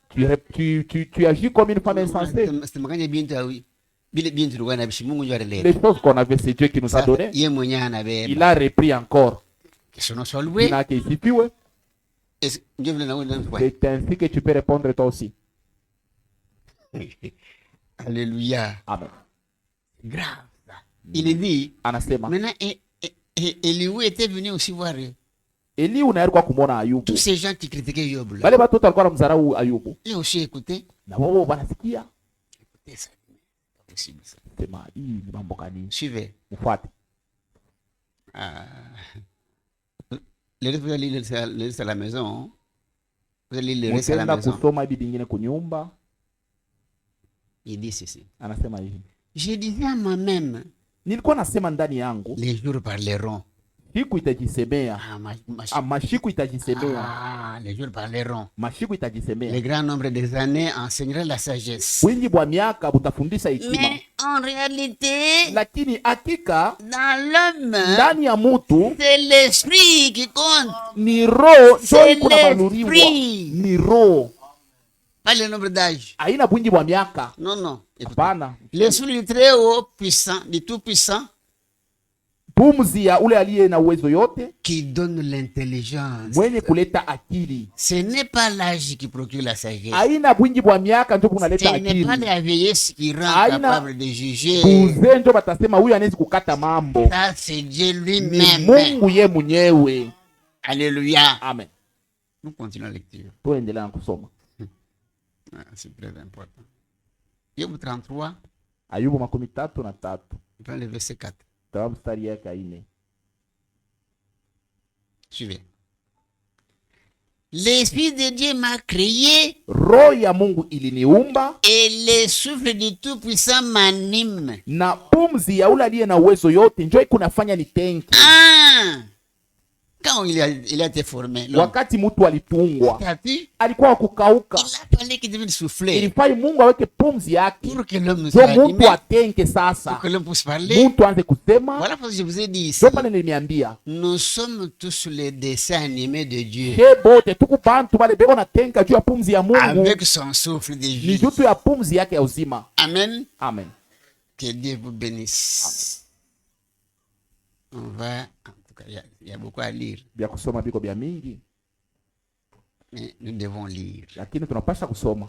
J'avais dit, quand j'ai prêché cette prédication à Kasumbalesa, Wakati nilikuwa nahubiri Kasumbalesa, les enfants de Dieu, même notre bien-aimé berger, batoto ya Mungu, hata mchungaji wa pale a dit en tout cas, ça c'est. Nous lisons la Bible tous les jours. asema tunasoma Biblia kila siku. Mais il vient tout qu'on a tourné Shabbat. Les choses que tu nous dis, Bible n'a pas ça. c'est comme la Bible devient nouveau, c'est comme si la Bible devient nouveau pour nous. Ndio, ndio. Dans la Bible, Mu Biblia quand vous êtes vraiment attentif, kama uko makini, vous tâchez bien tu vas kushika. tout ce que tu vas écouter, ça devient nouveau. Dieu ajoute d'autres choses, Bien tu dis ça. de nouvelles choses. Alléluia. Amen. Prenons d'abord aussi Yob, en tout cas. Je vais arrêter. Ayubu 13, Je vais vous lire 20. Ayubu 12. Ah, que Dieu soit loué. Suivez. Je prends le verset 21. Ayubu 12 mstari 21. Non, non. Ici, je prends Jean 20. Yohano 20. Lisons. Jean 20 nous dit quelque chose de très important. Yohano iko natuambia mambo moya Pour que vous mafasa. puissiez comprendre le souffle de vie que Dieu a placé à nous. Juu mwelewe pumzi ya Mungu ile Mungu alitupatia. C'est la vie de Dieu lui-même. Ni buzima bwa Mungu. Est-ce qu'on est ensemble? Amen. Jean 20, Yohano 12. on prend le verset 21 à 22. Tutachukua mstari 21 mpaka 22. Jésus leur dit de nouveau, Yesu akabambia tena, la paix soit avec vous. salama iwe pamoja Comme le nami. Père m'a envoyé, Kama vile Baba alinituma, moi aussi je vous envoie. na mie mimi namituma. Alléluia. Amen. Ici, je vais mettre quelque chose en parenthèse. Mitafunga kwa kistari hapa paifashi. Vous voyez les temps dans lesquels nous sommes en train de vivre ici. Unaona hii wakati tuko naishi mo, Le diable a suscité beaucoup de ses serviteurs, Diabolo asha kulamusha naye batumishi bake bamingi, beaucoup bamingi, de faux serviteurs. batumishi Ils babongo. ne sont pas mandatés par Dieu. Bale abakutumiwe na Mungu. La parole de Dieu que Dieu nous a donnée, Neno yenye Mungu alitupatia, Dieu en créant, Mungu mkuumba il est devenu parole. Hein? alikuya neno. Dieu a parlé. Mungu alisema, Je vous ai dit la Bible ici. hii Biblia C'est Dieu sous forme des ni écrits. Mungu mwali ya maandiko, Et il nous dit, à anatuambia ma parole, neno yangu n'ajoutez rien, musiongezemo ne retranchez na rien musipunguzemo dans ce message. mwi ujumbe. Ceux qui ne sont pas envoyés de Dieu, Bale Mungu ashikutume, les serviteurs du diable, bale batumishi ya shetani ils ont pris notre prophète, frère prophète, banabeba nabii wetu, pour eux, Branham et Dieu. juu yabo banaanza kusema ni Mungu. On avait cru ensemble avec eux Tuliaminiaka pamoja nabo quand on était encore à Kabulola. pale tulikuwa tuingaliki kule On a Kabulo, cru ensemble avec tuliamini eux. pamoja nabo, Mais on lisait la Bible ici. tulikuwa nasoma paka hii Biblia, Ils ont été baptisés. banabatiziwa Au nom de Jésus-Christ. mujina ya Yesu Kristo. Mais le diable les envoûte. Shetani anabatongoza. Parce qu'il n'était pas, c'est pas Dieu qui les avait établis. Aina Mungu alibawekaka batumishi. Branham est Dieu. Asema Branham ni Mungu. Branham est Dieu. Branham ni Mungu. J'ai rencontré certains Mina bumbana na bengine. avec on était au Bale début là. tukuyaka nabo kumwanzo. J'ai dit, frère, venez un peu. Nasema ndugu kuya mbele. Est-ce que vous êtes sûr que Branham est Dieu? Ndani yako tuko na hakikisho kusema Branham ni Mungu. Oui, c'est Dieu. Asema ndio jo Mungu. J'ai dit, mais Namuuliza. il s'est marié, Branham. Asa Branham alikuwa na bibi. La première femme. Bibi wa kwanza Il a des enfants. alizala naye La batoto. femme est morte. Bibi anakufwa. Il s'est marié à la deuxième. Anaoa bibi wa pili. Il a aussi des enfants. Anazala tena Au batoto. moment que je vous parle ici. Mui wakati ni unasema. Il y a encore ces enfants en Amérique. Kuingari batoto yake kule Ils kumarikani. sont là. Bengariki na leo. Comment vous devez être séduit comme ça? Namna kanaweza kutongozwa muina La Mungu. séduction. Utongozi Quand le diable séduit quelqu'un, kama shetani anatongoza il lui enlève mtu. la conscience humaine. Anamtoshaka zamiri ya L'homme bumuntu. devient un Mtu animal. anakuwa nyama. C'est ça. Alléluia. Amen. Bien écoutez. Asa msikie. Jésus leur dit, Yesu la akabambia. paix soit avec vous. Salama iwe pamoja nao. Comme le Père m'a envoyé, Vile baba moi alinituma aussi je vous na mimi envoie. nanituma. Maintenant écoutez. Asa msikie. Après ces paroles, Kisha ile misemo il souffla sur eux akapuliza juu yabo et leur dit, na kubambia recevez le Saint-Esprit. mupokee Roho Mtakatifu. Le souffle de vie. Pumzi anapumua yule hapo. Jésus a soufflé sur ses disciples. Yesu anapepula yule bafasi Il bake. dit, recevez le Asema Saint-Esprit. mupokee Roho Mtakatifu. Comprenez l'importance du souffle de vie de Mwelewe Dieu. mafaa ya pumzi ya uzima ya Mungu. C'est le souffle de vie de lui-même. Hein. Ni pumzi ya Mungu C'est mwenyewe. la vie de Dieu lui-même. Hein. Uzima bwa Mungu Est-ce mwenyewe. qu'on est ensemble? Amen. Que Dieu vous bénisse. Amen. Nous avons vu Tuliona l'homme créé mutu ule baliumba et l'homme formé. na ule balitunga. Ici, je voudrais vous faire voir quelque chose. Hapa mimi napenda muvumbule kwa kitu kimoja.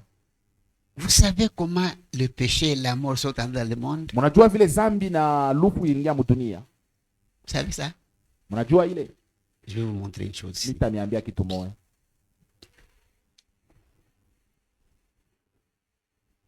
J'ai un peu de difficulté parce que partout où je prêche, Kwa hiyo telemekana ubiri, moi j'aime écrire. mimi napendaka kuandika Bon, kibao. ce n'est rien. Haitafanya kintu. Nous allons suivre. Tutafuata tu. Le péché est entré dans le monde. Zambi iliingia mudunia. L'origine du péché, Kwenye ulitoka zambi Lucifer. ni kwa Lucifer.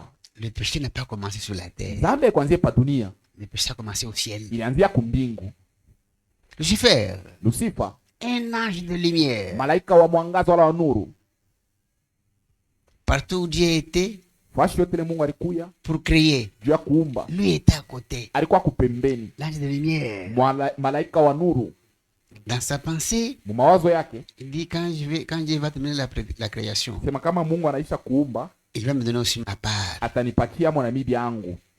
C'est là où il y a l'idée des commissionnaires. Hein? Njo kule mambo ya bukomisioneri ilianzia. Des commissionnaires. Mambo ya bukomisioneri, Fanya hii, tutafanya kazi hivi na mimi on va nitapata pare yangu. travailler comme ça, j'aurai aussi ma part. Mais lui, Lakini yeye dans sa pensée là, muile mawazo Dieu m'a yake, donné quelque chose. Lui a désiré la terre. yeye anatamania mu mawazo yake dunia, Il a désiré que Dieu puisse lui donner la terre. anatamania Mungu ampatie Ce dunia. n'est pas parce qu'il y avait des patates douces. Haina juu Non, non. mulikuwa bingovu na Il hivi na avait vingine. vu sous la terre Aliona chini ya dunia des bulongo pierres précieuses. mulikuwa malulu. Il avait vu ça. Aliona ile malulu, Il voulait que Dieu puisse lui donner ça alipenda Mungu ampatie pour hiyo se réjouir avec les pierres précieuses. juu anze kufurahi na ile malulu. Mais il était surpris. Lakini alishutushwa, Voilà, Dieu donne la terre Mungu anabeba dunia à l'homme. anapatia muntu. Donne la terre à l'homme. Mungu anapatia dunia muntu. Alléluia. Il s'est rebellé Anatomboka au ciel. kule kumbingu. Vous voulez se rebelle lui seul? Pali atomboke yeye moya, Il est devenu opposé à Dieu. ye anaanza kupingana na Mungu. Il a fait la campagne parmi les anges. Anafanya kampeni katikati ya malaika. La Bible dit, Biblia inasema il a entraîné 3 quarts d'anges.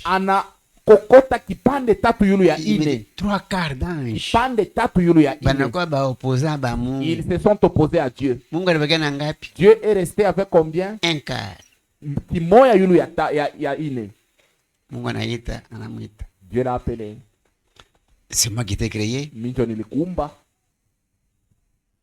Je suis souverain. Miko mwenyezi. Je fais de bébé si moi je veux. Niko nafanya vile mimi napenda. Comment tu as fait ça? Vile wewe unafanya hiki. Je te chasse du ciel. Mimi nakufukuza kumbingu. La terre c'est pour l'homme, hein? Hii dunia ni ya Il mtu. te chasse. Mimi nakufukuza Et kumbingu. il a changé Lucifer en Satan. Anageuza ile Lucifer inakuwa Tous shetani. les anges qu'il avait suivis sont des démons. Ba malaika bote wala wanafuata shetani Qui na kama nous tourmentent chaque jour. wale wao wanatuvuruka kila siku. Alléluia. Amen. Il le chasse. Anawafukuza. Quand Lucifer est descendu, Wakati Lucifer alishuka, excusez-moi, pas Lucifer, Satan wakati shetani alishuka, avait déjà changé son nom. jina yake ligeuka. Quand le diable est descendu, Wakati shetani alishuka wala il diabolo, n'est pas allé ailleurs. asikwende fazi nyingine, Il est allé au jardin d'Éden anaenda mbustani la Edeni pour détrôner l'homme. juu ya kutosha mtu pafashi yake. Il a tenté pour féliciter Adam. Anamupima Adamu, anamupima Adam était ancré dans la parole. Adamu. Alikuwa mwenye kushimama mzuri muneno, Il n'a pas su. asikuweze. Est-ce qu'on est ensemble? Amen. Alors, lui, le diable, il voulait aussi avoir une progéniture pour l'adorer. Asa diabolo naye alipenda na uzao awe na uzao wake juu ya kumwabudu. Qu'est-ce qu'il faut faire ici? Atafanya nini sasa? Il y avait un animal, le serpent, Kulikuwa nyama ule nyoka, semblable à l'homme alikuwa mwenye kufuanana na muntu sur le plan morphologique. kufuatana na mwili. Il marchait, Alianzaka kutembea na mikulu, il parlait. alikuwa anasema. Le serpent, Nyoka ule cet animal-là, ule nyama, le diable dit, bon, ça va, diabolo anasema mzuri, je dois aller du côté de la femme ici, mimi napasha kuingilia kwa mwanamke pour avoir l'homme. juu ni mupate mwanaume. Est-ce qu'on est ensemble? Amen. Bien aimé, Wapendwa, je vous donne un conseil. mimi nimpatia shauri. La femme Mwanamke est très faible. ni kiumbe kidhaifu, Être faible. ni kiumbe kidhaifu. Nous qui sommes mariés, Sio bale cha kuoa, nous devons avoir la sagesse de pouvoir de savoir comment traiter la femme. tunapasha kuwa na hekima ya kujua namna ya kuikala na bibi. Même quand Dieu a dit que l'homme va dominer, Hata pale Mungu alisema Bwana ndio atatawala. hapana kubeba dada yetu sa kikolobo. Ne prends pas notre sel comme un torchon. Non? Hapana. Unamupika, Tu lui donnes des coups, tu le tabasses à tout moment. unashamula wewe na Tu bazazi. incites même ses parents. Est-ce que uko mtoto wa Mungu wewe? Et tu es enfant de Dieu. Ludimi ya nyoka. Ça, c'est la langue du serpent. Cha kwanza La première des choses, ni lubavu yako. c'est ta côte. C'est ta côte. Ni lubavu yako. Amweke mlifanya chakula Au moins si tu as fait les choses en désordre. Je vous ai dit, Mimi niambia, avant de vous marier, mbele ya wewe kuingia mambo ya ndoa, omba mbele tu dois Mungu. prier Dieu. Mungu akupatia lubavu Que yako. Dieu te donne ta Dada côte. na wewe Mungu akupatie fasi kanji lutoka. Que Dieu t'accorde aussi d'où tu es sorti, ma soeur. Amingi bana kulokotana Plusieurs se ramassent de gauche à droite, en cours de route, au marché. Mnakuwa na maproblème Et maisha. vous avez maintenant des problèmes dans la maison. Alléluia. Maintenant écoutez, Asa msikie. avant que Dieu puisse former Ève, Mbele ya Mungu apate kumutunga Eva, Adam était seul. Adam alikuwa peke yake. Ève était du côté spirituel. Eva alikuwa kungambo ya kiroho. Comme on nous dit que Dieu créa l'homme et la femme. Vile banaandika kusema Mungu aliumba La mwanaume na femme mwanamke. était attachée Mwanamke alikuwa mwenye sur le plan kuambatana spirituel du côté gauche. kungambo ya shoto ya mwanaume mule ndani. Et je vous informe, Na Ève, pour la former, Eva juu ya kumutunga, c'est biblique, Dieu a fait coucher Adam. Mungu alimularika Un Adamu profond sommeil. ushingishi bwa nguvu. Dieu enlève la côte Mungu anaondosha lubavu pour former Ève. juu ya kutunga nalo Eva. Est-ce qu'on est ensemble? Amen. Dada, Sœur, mheshimie babwanenu. respectez vos maris. Frère, Nduku, bibi yako ni lubavu yako. ta femme c'est ta côte. Peut-être un bel exemple Je moi. vais vous donner un exemple. Uko na marteau. Tu as un marteau.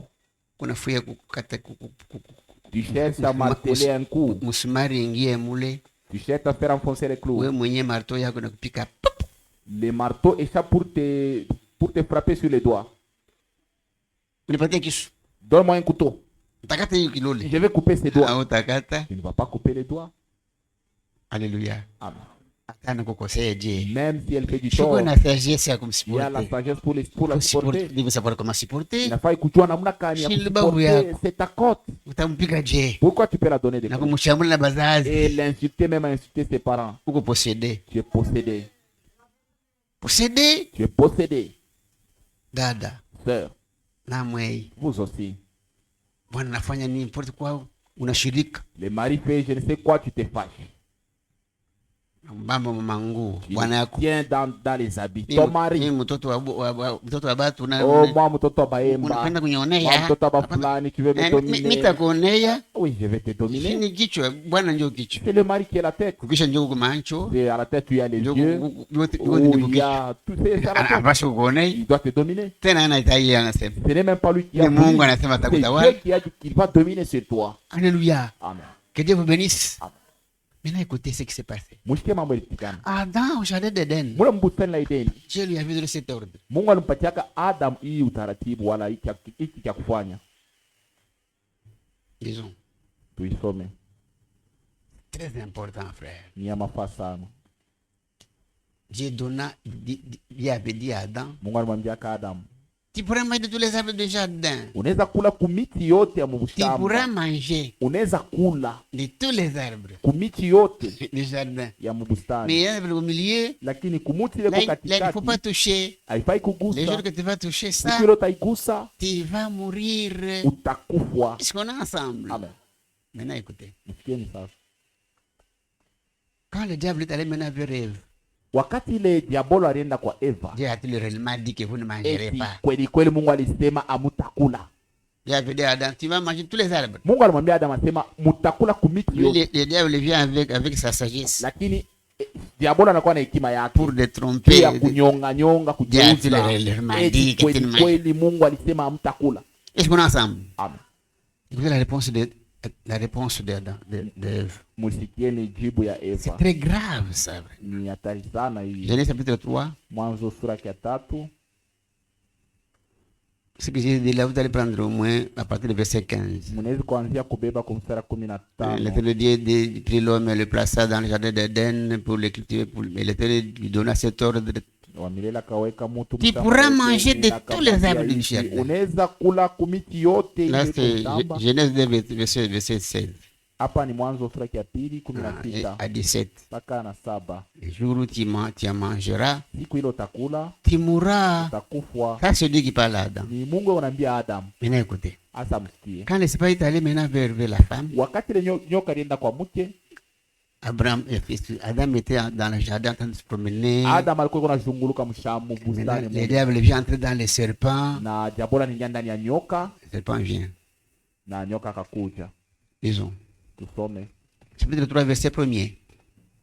sura yake ya 3 Le mstari serpent ya était le kwanza. plus rusé de tous les animaux des champs Nyoka alikuwa mjanja wala mkalamushi katikati ya wanyama que wote wa l'Éternel Dieu mshamba, avait fait. benye wa milele Mungu Il alifanyaka. dit à la femme, Akamwambia mke, Dieu a-t-il réellement dit, eti kweli kweli Mungu alisema vous ne mangerez pas de tous les arbres du jardin? amutakula kumiti yote ya mshamba? Alléluia. Amen. Ici, Hapa si la femme était vraiment sage, kama mke alikuwa kana hekima, la femme devrait dire au serpent, mke alipasha kumjibu nyoka, attendons mon mari. juu ya vile unaniuliza tuchunge bwana yangu. Sœur, Dada, ne faites rien sans. usifanye Atende bwana kitu bila kuuliza bwana yako. Je vous demande, nous sommes très distingués des autres. Mimi milomba mwachane kwa bwana mke Nous wengine. devons être distingués des Hiyo autres. tunapaswa kwamba Ne kuachana na faites wengine. rien sans Hapana le désir de votre kufanya mari. kitu bila kuuliza kwa bwana yako wala bila bwana yako kujua. Kuko bandu batumishi ya shetani, Il y a les serviteurs de Satan, témoins de Jéhovah, les témoins de Jéhovah. banakutokele kunyumba, Ils viennent chez toi à la maison. bwana ana Le mari n'est pas là. karibu karibu Tu les karibu, approches dans la maison. utameza vya Tu buchungu. vas avaler des choses amères. Faut pas ça. Haifai vya vile. Maintenant écoutez comment Eva répondit au serpent.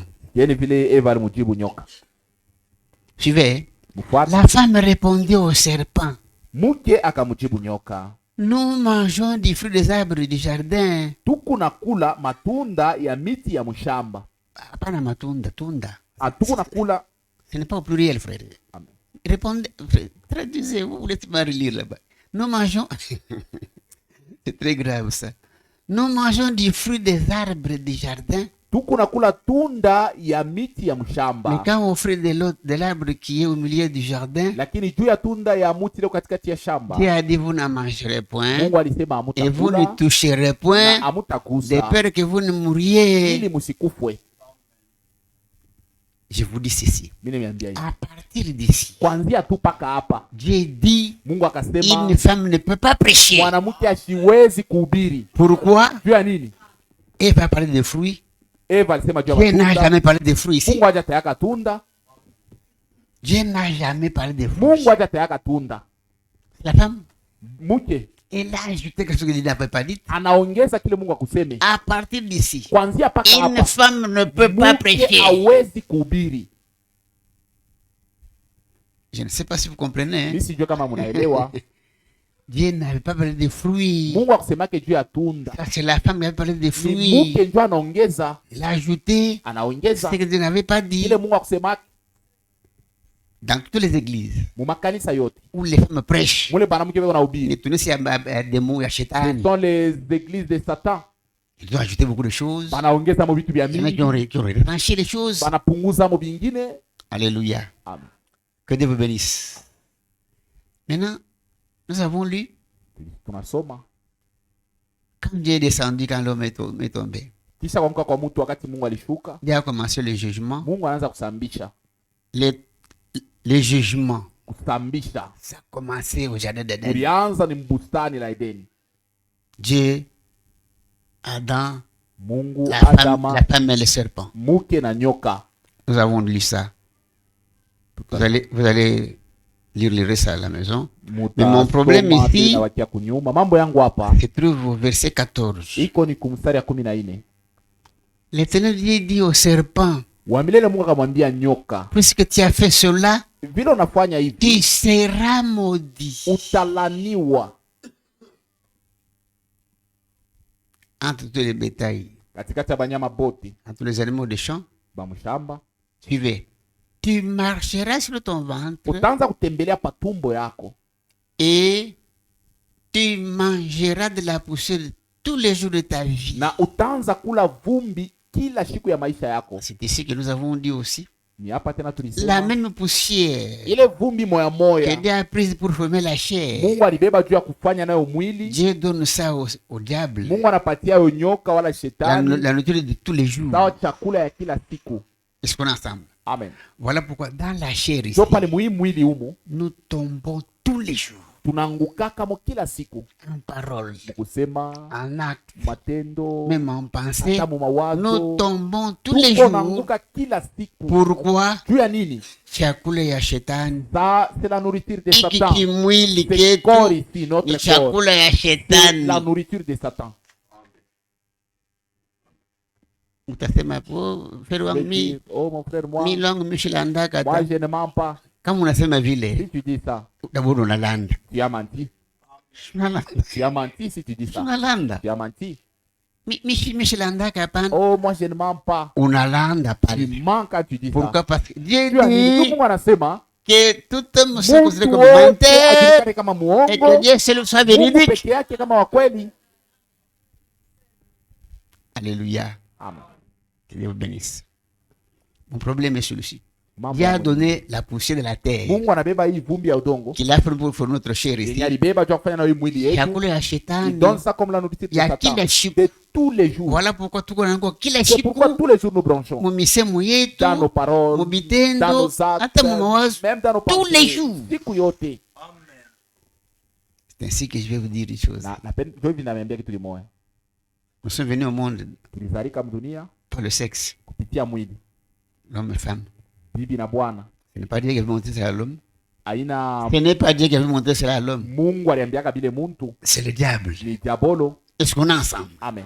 C'est le diable qui avait montré cela. Diabolo ndio aliambiaka bio muntu. mais pour notre Père, vous et moi, juu ya baba yetu wewe na mimi, pour que nous puissions être enfants de Dieu. ili tupate kuwa bana ba Mungu wala batoto ya Mungu. La nouvelle naissance, Kuzalika kupya on verra ça. tutaiona. Est-ce qu'on est ensemble? Amen. Et l'homme né de la femme, Mutu alizalika na mwanamke. comme nous l'avons lu en Job. Ile tulisoma mwa Ayubu. L'homme né de la femme, Mutu alizalika kwa mwanamke. sa vie est courte. Job 14. Ayubu 14. Maisha yake kwa mfupi.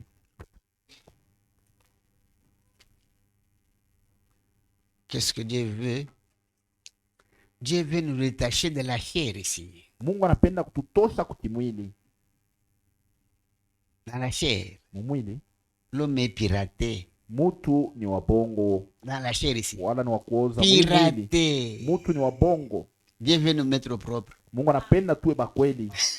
Très important, frère. Ni ya mafaa sana. Lisons. Job chapitre 14, verset 1er. Ayubu 14 mstari ya kwanza. L'homme né de la femme, Mutu anazalika kwa mwanamke. sa vie est courte. Maisha yake iko mfupi Censé s'agiter. na wakati yote ya kuhangaika.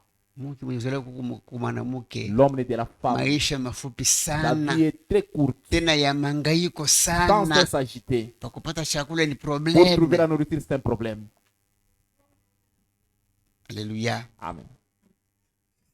Une vie courte. Ndio maisha mfupi. Et verset 5. Mstari ya 5. Si ces jours sont fixés, Kama masiku yake inapangiwa, si tu as compté ces mois, kama ulibalula mienji yake, si tu en as marqué le terme qu'il ne sera franchi, kama uliweka mpaka ila siwezi kutambuka, tamionyesha je vais vous dire, kila mmoja wetu chacun de nous, Mwenyezi Mungu anaweka mpua le yake, souffle que Dieu a mis dans ses narines, kila mmoja wetu chacun de nous a son délai devant Dieu. eko na mpaka yake kumbele ya Mungu. Kila mmoja na delay yake. Chacun de nous a son délai. Unaweza kuona mtoto banamzala mtoto leo, Tu peux voir aujourd'hui on met au monde un wakasema enfant, magharibi anakufa, le soir il meurt. ni wakati yake. C'est son délai qui est arrivé. Est-ce qu'on est ensemble? Amen. Parce que les gens Les kujivunavuna, gens se vantent. yu wasema mimi mwenyewe nitafanya masiku ngapi Ils kwa ne savent dunia. même pas combien de jours il aura sur la terre. C'est déterminé. Ni yenye kuwekewa mipaka. Les jours, Shiku, les mois, mwenji, les années, miaka, c'est déterminé par Dieu kuwekewa lui-même. mipaka na Mungu. Vous avez beaucoup d'argent, Unaweza kuwa na makuta ya mingi, vous êtes malade. unagonjwa. Moi, je vais me faire soigner en Amérique. Sema mimi nenda kule kwa Amerika Haina wakanitunze. mambo. Ce n'est pas un problème. Mais kama ni temps ya Mais Mungu, si c'est le temps de Dieu, mtarudia maiti hapa. c'est ton cadavre qui va retourner ici.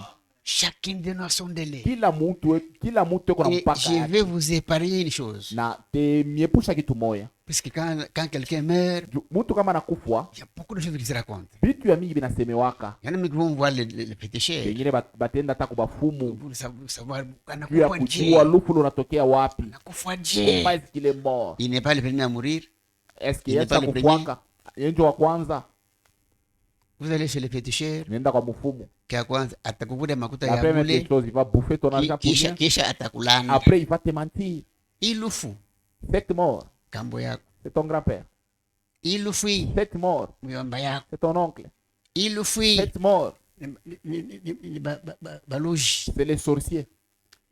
bya bongo. Ce sont des mensonges. Baloji ya bufwake Les sorciers, eux, ne meurent pas. meroshwi. Na bo wanakufwaka. Et je vais vous donner un conseil. Na mite nishauria hivi. N'écoutez pas ce que les gens racontent. Musishike vile watu wanafasiriaka. Oh, unaona alikuwa tu akingali kitu Il était jeune, encore jeune. baloji Les banamkuria, sorciers l'ont dévoré. banamtransforma anakuwa L'ont mbuji, transformé en chèvre. anakuwa mbuji. Il est devenu un chèvre. Musergai Oui, mwenye une muko chèvre. muko mbuji na masengo, Quand vous ouvrez les mule cercueils, il y a musergai une muko mbuji na chèvre masengo mule. avec des écornes. Des mensonges. Non, ce sont des mensonges. On l'a mangé. Oh, banamukula. Sasa mbona mnaenda kushika tena nini? Qu'est-ce que vous êtes allé enterrer? Mango yo yenyewe. C'est seulement les habits. Ne croyez pas des choses comme ça. Mshangilie vitu vya vile. Les dons de Dieu Zawadi ya Mungu ne sèment jamais la haine. ailitake chuki. Non, ni kambo ni muyomba yako. Oh, c'est ton oncle, ton grand-père. Ça ce n'est pas Dieu. Il ana Mungu. Muyomba à son temps. L'oncle aussi na yeko na wakati yake. Celui qui est mort. Ula C'est nakufa. son temps. Ni wakati yake Je nenega. vous donne ceci comme exemple. Mimi nimleta Vous pouvez mfano ya être hivi. dans un avion Unaweza kuwa mko avec muundege beaucoup de gens là. na batu ba mingi mule. Vous allez, je sais pas, Kinshasa. Muko naenda saa zingine Kinshasa. L'avion fait crash. Dès qu'elle nanguka. Kama hii ni siku yako. Si ce n'est pas ton jour, Kutoka mujima. tu vas sortir en vie. Alléluia. Amen. Kende na sondele. Kila mutu eko na shiku yake.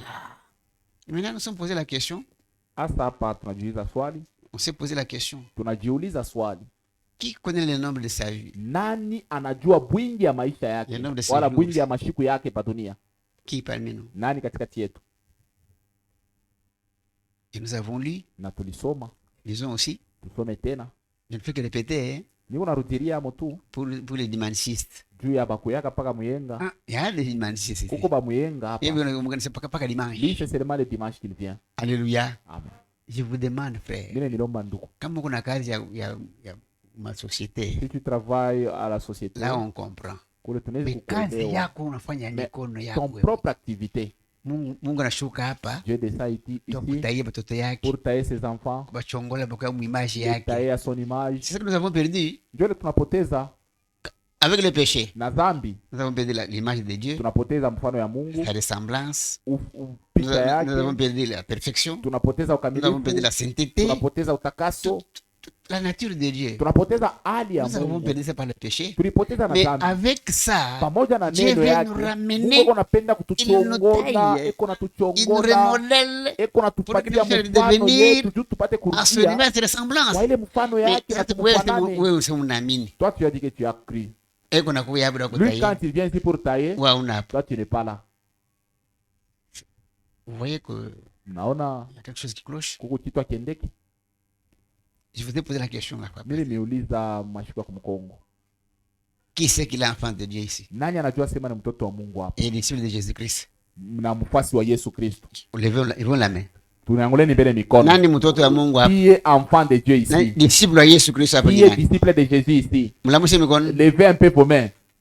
Réveille bela soeur. Mulamushe kulasha kulala.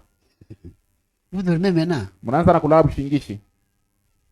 Est-ce que diacre, vous êtes là? Diacre. Shemashi muko pale? Leta matela hapa. Donne matela, amenez un matelas ici. Ule anapenda Comme ça, celui qui a sommeil, il passe seulement devant pour dormir. C'est grave ça. Nous tous sommes enfants de Dieu, hein? Je wote tuko watoto ya Mungu. Nous sommes chrétiens, Je hein? wote tuko wa Kristo. Que Dieu vous bénisse. Mungu amibariki. Que Dieu vous bénisse. Mungu amibariki. Mais Dieu nous demande quelque chose ici. Asa Mungu anatulomba kitu kimoja hapa. Lisons un peu ça. Tusomeni. On va revenir sur ça. Tutarudilia hapa hii. Prenons un peu compliqué avec les gens. Hein? Nguvu sana na bantu. Hébreu. Bebeni Ebrania. Les chrétiens. Ba Kristo. Les disciples de Jésus-Christ. Bafasi ba Yesu Kristo. Les enfants de Dieu. Batoto ya Mungu. Lisons Hébreu. Tusomeni Ebrania. Hébreu.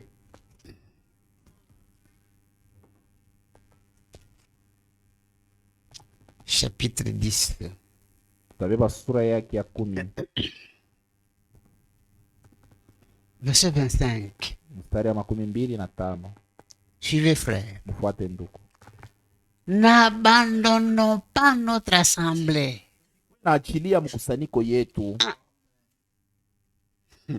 Kuashiria. Abandonner. Hapana kulofu. Non pas, il ne faut pas s'absenter. C'est ce qui est écrit ici. Ndio ile inaandikiwa Hapana hapa. kulofu Ne mamakutano vous yetu. absentez pas de votre assemblée. Comme c'est la coutume de quelques-uns. Sasa vile ndio tabia wala kisera kia bengine. Ah.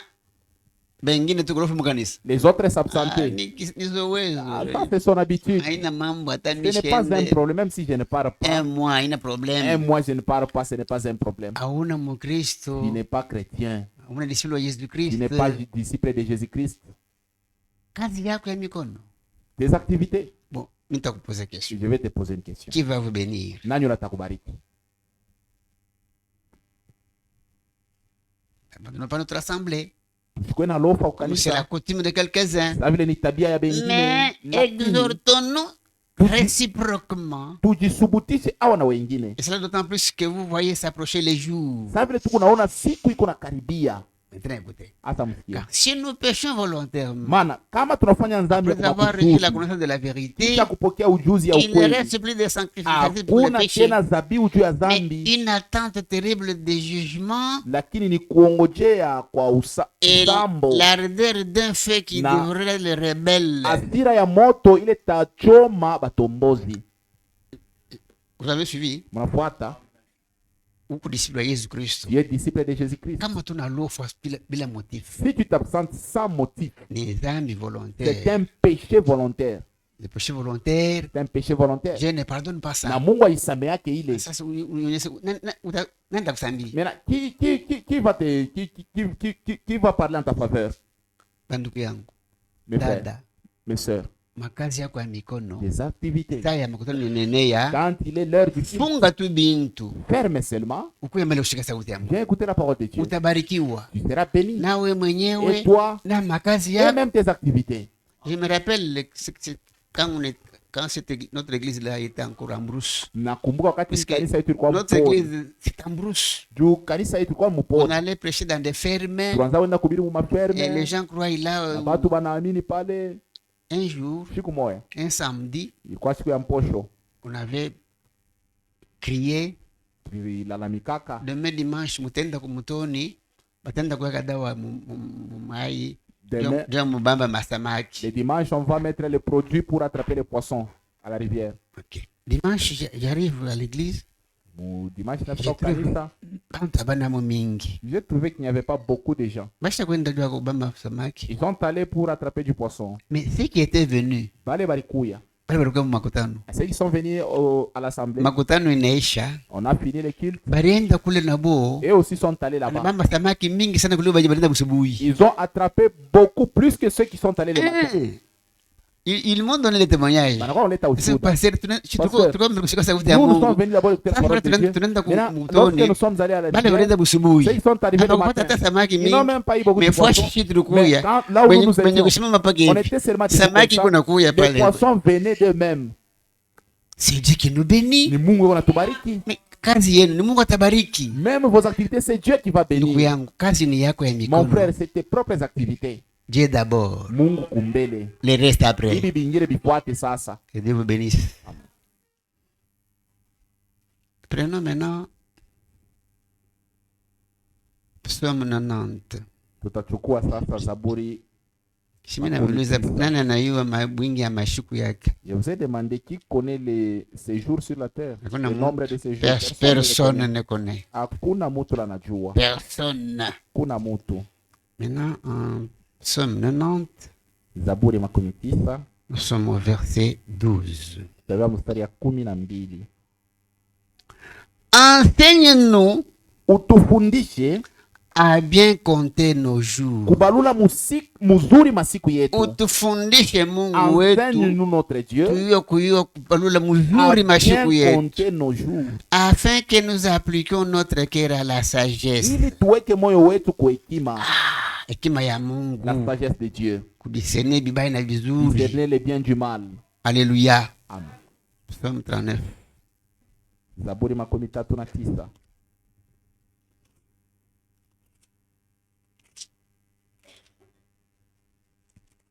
Nous dit ceci.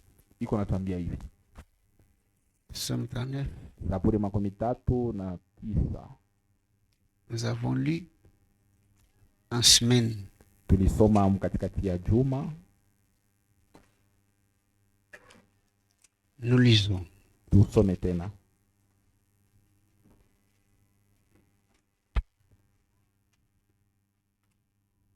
Verset 5 à 6. Mstari ya 5 mpaka ya 6. Éternel, Wa milele. dis-moi quel est le terme de ma vie. Unyambie mwisho ya maisha yangu. Alléluia. Amen. Quelle est la mesure de mes jours? Unyambie bulefu ya mashiku yangu. Que je sache combien je suis fragile. Nipate kujua namuna kani sina wa nguvu. Niko tu kitu tu kia teketeke Je suis tellement fragile. fragile, mi sina wa nguvu. Je vous donne un exemple. Hein. Tempatia mfano. Vous montez sur un arbre. Panda kumuchi. Vous tombez. Unaanguka chini. Vous aurez la jambe cassée. Wala mkono itakuvunjika. Les bras cassés. Wala mkono itakuvunjika. Ou les côtes. Wala mbavu itakuvunjika. Alléluia. Amen. Mais, Lakini je vous ai montré l'exemple du tour de Babel. mimi nimeambia mfano ile ukuta C'était Babeli. construit beaucoup d'années. C'était Ilijengewa très loin miaka là. ya mili kwa mrefu sana. Quand Dieu a détruit ça, Pale Mungu aliivunja. malgré que les gens étaient très loin là, Hata kama watu walikuwa kule yulu. ils sont tombés un groupe là-bas, Bari yangu nkunji un mwa groupe kule, kunji ici, ingine un kule, groupe ici, kunji ingine kule. sans même une gratuité. Hakuna taka kilonda kalogo. Hakuna tamu yarivunjika. Personne n'était fracturé. Mungu aliwaproteger bote. Dieu les a tous J'ai protégés. voulu ce matin, Mimi nimeambia hii asubuhi, we na mie, toi et moi, protection yetu notre protection, ni Mungu. c'est Dieu. Baba yetu anatuchunga. Notre Père qui nous a Et gardés. il nous dit que Anatuambia kusema l'ange de l'éternel campe pour ceux malaika qui wa le craignent. milele eko napika kambi mwenye L'ange de amemuogopa. l'éternel campe Malaika wa milele eko napika kambi autour de ceux qui le craignent. pembeni ya bale banamuogopa. Camper, Kupika kambi ce n'est pas venir et retourner. aina anakuya anarudia. Oui, tout Il est là en permanence. Camper. Il est là en permanence. J'ai souvent donné un exemple. Nalitaka wakati yote mfano. Prenez une bouteille, Beba nchupa, mettez dedans des sauterelles, weka mpanjo mle ndani. une chupa, Là dans la bouteille unafunga. et ferme la bouteille. Uende na ile nchupa pale bankuku. Va maintenant là où il y a les poules, dépose la bouteille. Anaangalia, oh Ils vont regarder, chakula. oh la nourriture est là. Batapika milomo Ils vont kuchupa. picoter là-bas sur la bouteille. Panje kumule assurete. La sauterelle est là en Sûreté. sûreté. Vous et moi, We na mie. en Jésus-Christ. Ndani ya Yesu Kristo. Nantatenka. Qui va bouger? En Jésus-Christ. Ndani ya Yesu. En sûreté Tuko mule éternelle. ndani mwa ukingo. Ah, Mungu pousse vitu mwebenyewe. Vous-même vous manquez des choses. Suivez. Mfuate. Que je sache combien je suis fragile. Nijue mara ngapi mimi sina Maintenant, nguvu. écoutez. Asa msikie. Voici, Tazama. tu as donné à mes jours Unapatia mashiku yangu la largeur de la main. burefu ya mkono Mulamusha wala mikono. bufupi ya mkono. Mulamusha mbele mikono. Levez un peu vos mains. La mouchelle mikono. Mulamusha mikono. Levez un peu vos mains. Largeur ni wapi? Bufupi ni ngambo kani? Kutoka huku kwenda hivi. Ndio urefu ya maisha yako. C'est ça la largeur de ta vie. Ndio unadivuna. Maintenant toi tu t'enfles. C'est grave ça. Ile ni hatari sana. Nous devons connaître ces choses Tunapasa kuelewa mzuri vitu. pour parvenir à haïr la chair ici. Tuchukie mwili Na vitu ya dunia. avec les choses du monde. Ndio vinatuvuta sana. C'est ce qui nous influence trop. On a souvent chanté. Tunaimbaka wakati yote. Mapendezi ya Les désirs du dunia. monde. Répondez. Mujibu. Je n'en veux plus encore. Je n'en veux plus encore, Seigneur. J'abandonne tout. Mon Jésus. Que je puisse te ressembler. Est-ce que c'est la vérité ce que vous chantez? Est-ce que vous avez tout abandonné? Pour notre salut, Juu ya wokovu yetu tu as tout abandonné. unaacha vyote, La gloire, utukufu uliacha, les louanges, masifa, mabudu même le aliacha trône. yote, na enzi il yake a tout abandonné. aliacha vyote. Sasa wewe unamwacha Maintenant nini? toi, qu'est-ce que tu as abandonné? Tunaimba Nous, nitakupatia je vais te mimi. donner quoi? Je vais te donner quoi? Mambo ya Mungu na wewe na mimi. Les affaires de Dieu entre toi et Haina moi. Mungu na kitu ya kumpatia. Toi, tu n'as rien à lui donner. Amini tu. Crois seulement. Amen. Tu dois croire. Ni kuamini. Alléluia. Amen. Que Dieu vous bénisse. Amen. Maintenant, nous allons voir quelque chose. Tuliona kitu moja. Cet homme formé avec la poussière de la terre, Ule mtu alifanyishwa na vumbi ya udongo. il doit manger, Anapasha kula, il doit boire, anapasha kunwa. n'est-ce pas? Amen. Pour la survie de la chair. Juu mwili ishi, L'homme doit manger, mtu anapasha kula, il doit boire. anapasha kunwa. Et ici, Na hapa nous allons prendre un peu l'eau que la chair doit prendre. maji ile mwili inapasha kunwa. Nous devons boire de l'eau. Tunapasha kunwa maji. Alléluia. Amen. Et ce matin, il y en a qui ont pris de l'eau. Hii asubuhi kuko kula kunwa maji. Levons un peu la main. Bale wali kunwa maji wanyangula kwa mikono. Ceux qui ont bu. Levez la Bale main. wali kunwa maji. Bon, ceux qui boivent de l'eau. bale wanakunwaka maji. Mulamushimele mikono. Levez un peu vos mains. Shibote. Nous tous nous buvons de l'eau. Nous buvons tous de l'eau. Alléluia. Amen. Qu'est-ce qui nous pousse à boire? Nini nafanyaka tukunywe mai? Quoi? Soif. Kiu. Soif de l'eau. Kiu cha kunwa. Ça vient d'où? Kiu inatokaka wapi? On voit ça. Tutaiona. Prenons des pierres. Tachukua Petro wa pili. Chapitre 3.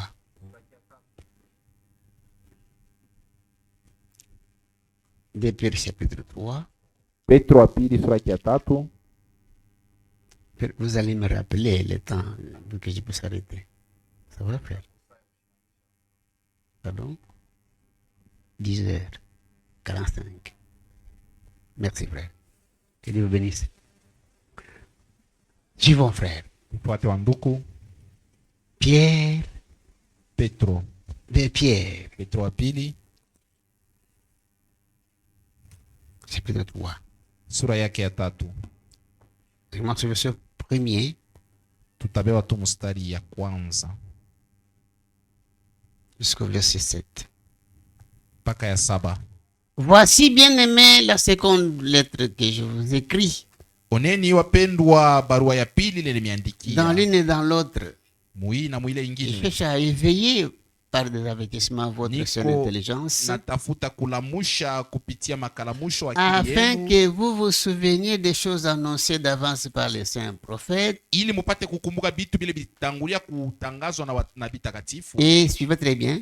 na Et mupate du mzuri. commandement du Seigneur et Sauveur enseigné par vos apôtres, Na mukumbuke maamri ya Bwana ile ilifundishwa na mitume, sachant avant tout que mukujua mbele yote ya dans kusema les derniers jours, masiku ya il kumwisho viendra des moqueurs takuwa avec bakuchekelea leur raillerie, na mancheko yabo, marchant selon leur propre convoitise batatembea kufuatana na matama yabo, et disant na batakuwa où est la nasema promesse de son événement. malako ya kuya kwake Car kwapi, depuis que les pères sont morts, maana tangia bababu tout walikufa demeure comme dès le commencement de la création. vyote viko paka vile sawa tangia kumwanzo ya kuumba. Maintenant écoutez, il veut l'ignorer, Beko napenda kusahau, pas kusahau. beko na kutokujua. Ah, cela veut dire ils veulent, hein, Ni kusema banapenda sachant bien la chose, basha kujua kitu vile kiko, mais ils font semblant d'ignorer ça. lakini banafanya sawa bajue. Ça c'est la craie, hein? Hii ni mpemba wala cheki, C'est la craie ça. ni mpemba hii Elle est blanche. iko mweupe.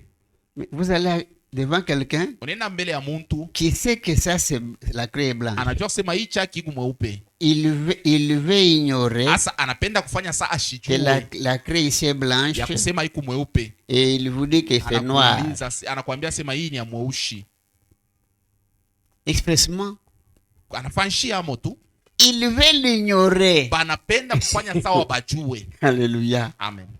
Il veut l'ignorer. Banapenda kufanya sawa En bajue effet, que des cieux existèrent autrefois par la parole de ya Dieu, kusema mambingu ilikuweka ko zamani kupitia neno ya Mungu, de même na vile vile tena qu'une terre, udongo la terre ici, hii, udongo hii, suivez très bien, hein, mfuate mzuri, tirée de l'eau yenye litoshwa mu maji et formée au moyen de l'eau. na kufanishiwa kupitia maji. Hii bulongo hii, Cette terre ici, Mungu anatosha kumai Dieu l'a tiré de l'eau na anafanya bulongo na et mai. il a formé la terre par l'eau. Est-ce qu'on est ensemble?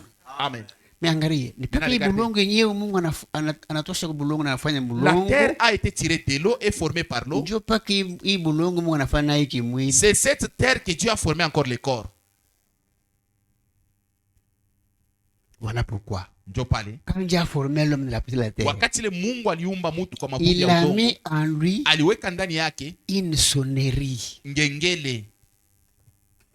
Partout où vous montez, vous descendez, Unapanda unashuka, l'eau diminue dans la chair, mai iko napunguka mumwili. quand l'eau diminue, Mai kama inapunguka, vous avez soif. nasikia kiu, Soif de l'eau. kiu ya kunywa maji. Pourquoi? Juu ya nini? La chair, Juu mwili formée avec la terre, ilifanishwa na udongo. la terre Ile udongo tirée de l'eau ilitoka mu et maji formée au na moyen de l'eau. ilifanishiwa na C'est maji. cette terre Njo ile que Dieu udongo a formé la chair. ile Mungu alifanya nayo mwili, C'est ainsi que na njo pale quand l'eau diminue dans la chair, maji kipunguke mu mwili, la chair réclame de mwili l'eau. inaanza kutafuta maji. Et là, je vous dis ceci. Hasa pale mimi Quand nimekuja, votre chair kama mwili yako réclame de l'eau, inakulomba ne maji, prenez pas du sucré, hapana kunwa ne prenez sikre, pas les yaourts, hapana kunwa ne yaourt, prenez pas de l'eau, Hapana kunywa maji ya sukari wala oh, nini, des choses sucrées. vya hivi na Il hivi. y en a qui prennent l'alcool, Wengine wanabeba il y en a qui pombe, prennent de tout ça. mwingine Ne prenez pas wewe ça. usikunwe vile vyote. Quand vous prenez de l'alcool Kama unakunywa pombe ou le sucré, wala sikre, la soif de l'eau Kiu. n'est jamais étanchée. kiu haitaisha Haitaisha ya mai. na soif ne sera pas étanchée. Voilà pourquoi je vous donne un Jo conseil. pale mimi nimshauria Ba hivi, mingi leo wanapata plusieurs magonjwa, aujourd'hui tombent malades, mwili inareklame mai, les corps réclament de l'eau, bo banaweka lutuku. lui il prend le lutuku wala le kuku. Unachoma mafuafa Tu es huko. en train de brûler tes intérieurs. Alléluia. Amen. Quand votre chair réclame de l'eau, Kama mwili yako inakulomba mai, prenez que de l'eau. kunwa mai. La Amen. profondeur appelle la profondeur. Keto iko naita uketo ingine. Mkunyeni paka mai. Buvez de l'eau. Tena mtaona santé itakuwa bien Tu verras sana. que tu auras une bonne santé. Tumalale tungine tutaanza kukimbia. D'autres maladies vont fuir. Kiko nakimbia Ça va fuir. mai. L'eau. Muanza kunywa mai. Buvez de l'eau. Yana kimanya sambwara. Bengine banakuriaka anashindwa na kunwa. Amuna banyoka. Vous n'êtes pas des serpents. Kunywa mai. Buvez de l'eau. Mkunyeni mai. Sœur, buvez de l'eau. Utashika mwili na kuya Tu vas inasikia voir, bien. le corps va se déshydrater. Simangane wale de véhicule. Regarde, hata magari. Kama mai haina. S'il n'y a pas assez d'eau, Itapika kapata. ça va péter. Voilà pourquoi vous aussi. Jo pale na mweye. Les gens qui prennent des sucrés. Watu wanakula Oh, masikre. mnapata ka sucre ka Oh, baridi. donne-moi un secret frais. Mzuri. C'est bien. Mais amwa mai La itaisha. soif ne sera pas étanchée. Ile masikro kuna kunywa Le ile. secret que tu Ça accumules, provoque des maladies itakuletea mwili mnakuwa magonjwa dans le magonjwa. corps. Afu magonjwa yanatoka d'où wapi? vient cette maladie? Akupatia mai. Tu n'as pas bu de l'eau. De l'eau, frères et sœurs. Maji C'est ndugu très na dada. important. Ni ya mafaa sana. Est-ce qu'on est ensemble? Amen. On prend maintenant quelque chose aussi Tutabea tena kitu kingine pour arrêter aujourd'hui. juu ya kusimamisha leo La nourriture que nous mangeons. chakula ile tukunakula. La nourriture que nous mangeons. Pour que la chair puisse avoir vraiment ce qu'il faut, Juu mwili ipate kuwa mwafya njema. Nous wala devons iko manger, vizuri. frères et Tunapasha sœurs. kula ndugu na dada. nous devons manger. Tunapashwa kula. Est-ce qu'on est ensemble? Amen. Que Dieu vous bénisse. Ah, c'est merveilleux ça. Je prends quelque chose aussi. Nitabeba kwa kitu maumu. Ah, Jésus. Prenons Genèse chapitre 1er, Mwanzo sura ya kwanza verset 24. mstari 24. Suivez. Mfuate. Dieu dit Mungu akasema que la terre, udongo, nini, la terre, bulongo, que la terre produise des animaux vivants izale banyama bazima selon les espèces kufuatana na mfano yabo. du bétail, Banyama des reptiles et des animaux terrestres bakutambala na banyama bapa udongo selon les espèces. kufuatana na aina yabo. Bulongo La terre, bunazala banyama, ça produit les animaux, bunazala bankuku, ça produit les poules, bunazala basamaki. ça Bulongo. produit la terre. Est-ce qu'on est ensemble? Tuko pamoja. Tout ce que nous mangeons, Yote ile tunakula, vya butamu bile, unaweka tomate, tu mets la tomate, matungulu, les oignons. mtu anapita pale nasikia harufu, Quelqu'un passe, il Kia hapa sent kinatenka. l'odeur, même les gorges bougent. vyote vyote unakula na wewe na mii. Tout ce que nous mangeons Bulongo. est produit par la terre. Bulongo. La terre.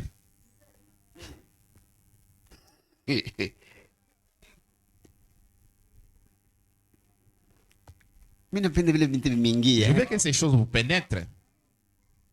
Moyo Valeri hiki kitu. Que vous sachiez la valeur de ce corps. Akina na valeur hata. Le corps n'a pas de valeur. J'avais prêché ça chez nous. Nilihubiriaka hii kule kwetu. Bote kuna kule bulongo. Tout ce que nous mangeons, c'est la terre. Malaki, L'haricot, nyama, les samaki, nkuku, tout ça, bulongo. poissons, tout c'est la terre. L'enfant arrivé à la maison, Toto kufika kunyumba, mama, maman. hii malaki tunakulaka ya Donc, butamu hii ni bulongo. L'haricot qui est bon que nous mangeons, c'est la terre. Bulongo. Oui, c'est la terre. Ni bulongo. C'est la terre. Alléluia. Hata unapanda na shoko nenda Même si kuna tu montes, tu descends, tu parles. tout ce que nous mangeons. Yote tunakula. Bulongo. La terre. Juu hii bulongo hii Pour que cette terre ishi. puisse vivre. Alléluia. Amen. Est-ce que vous avez compris? Amen. Est-ce que vous avez compris? Amen. Que Dieu vous bénisse. Bwana Mungu amibariki. On va continuer la semaine prochaine. Tutaendelesha juma iko nakuya ikiwa mapenzi ya Mungu. Mapenzi ya dunia.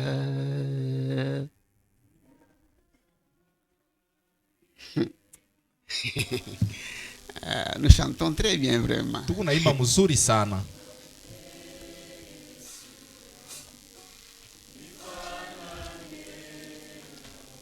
Fanane nawe. Merci.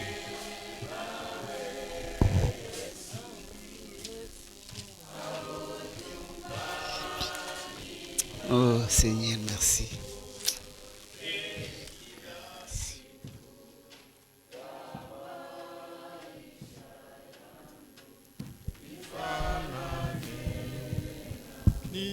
Nifanane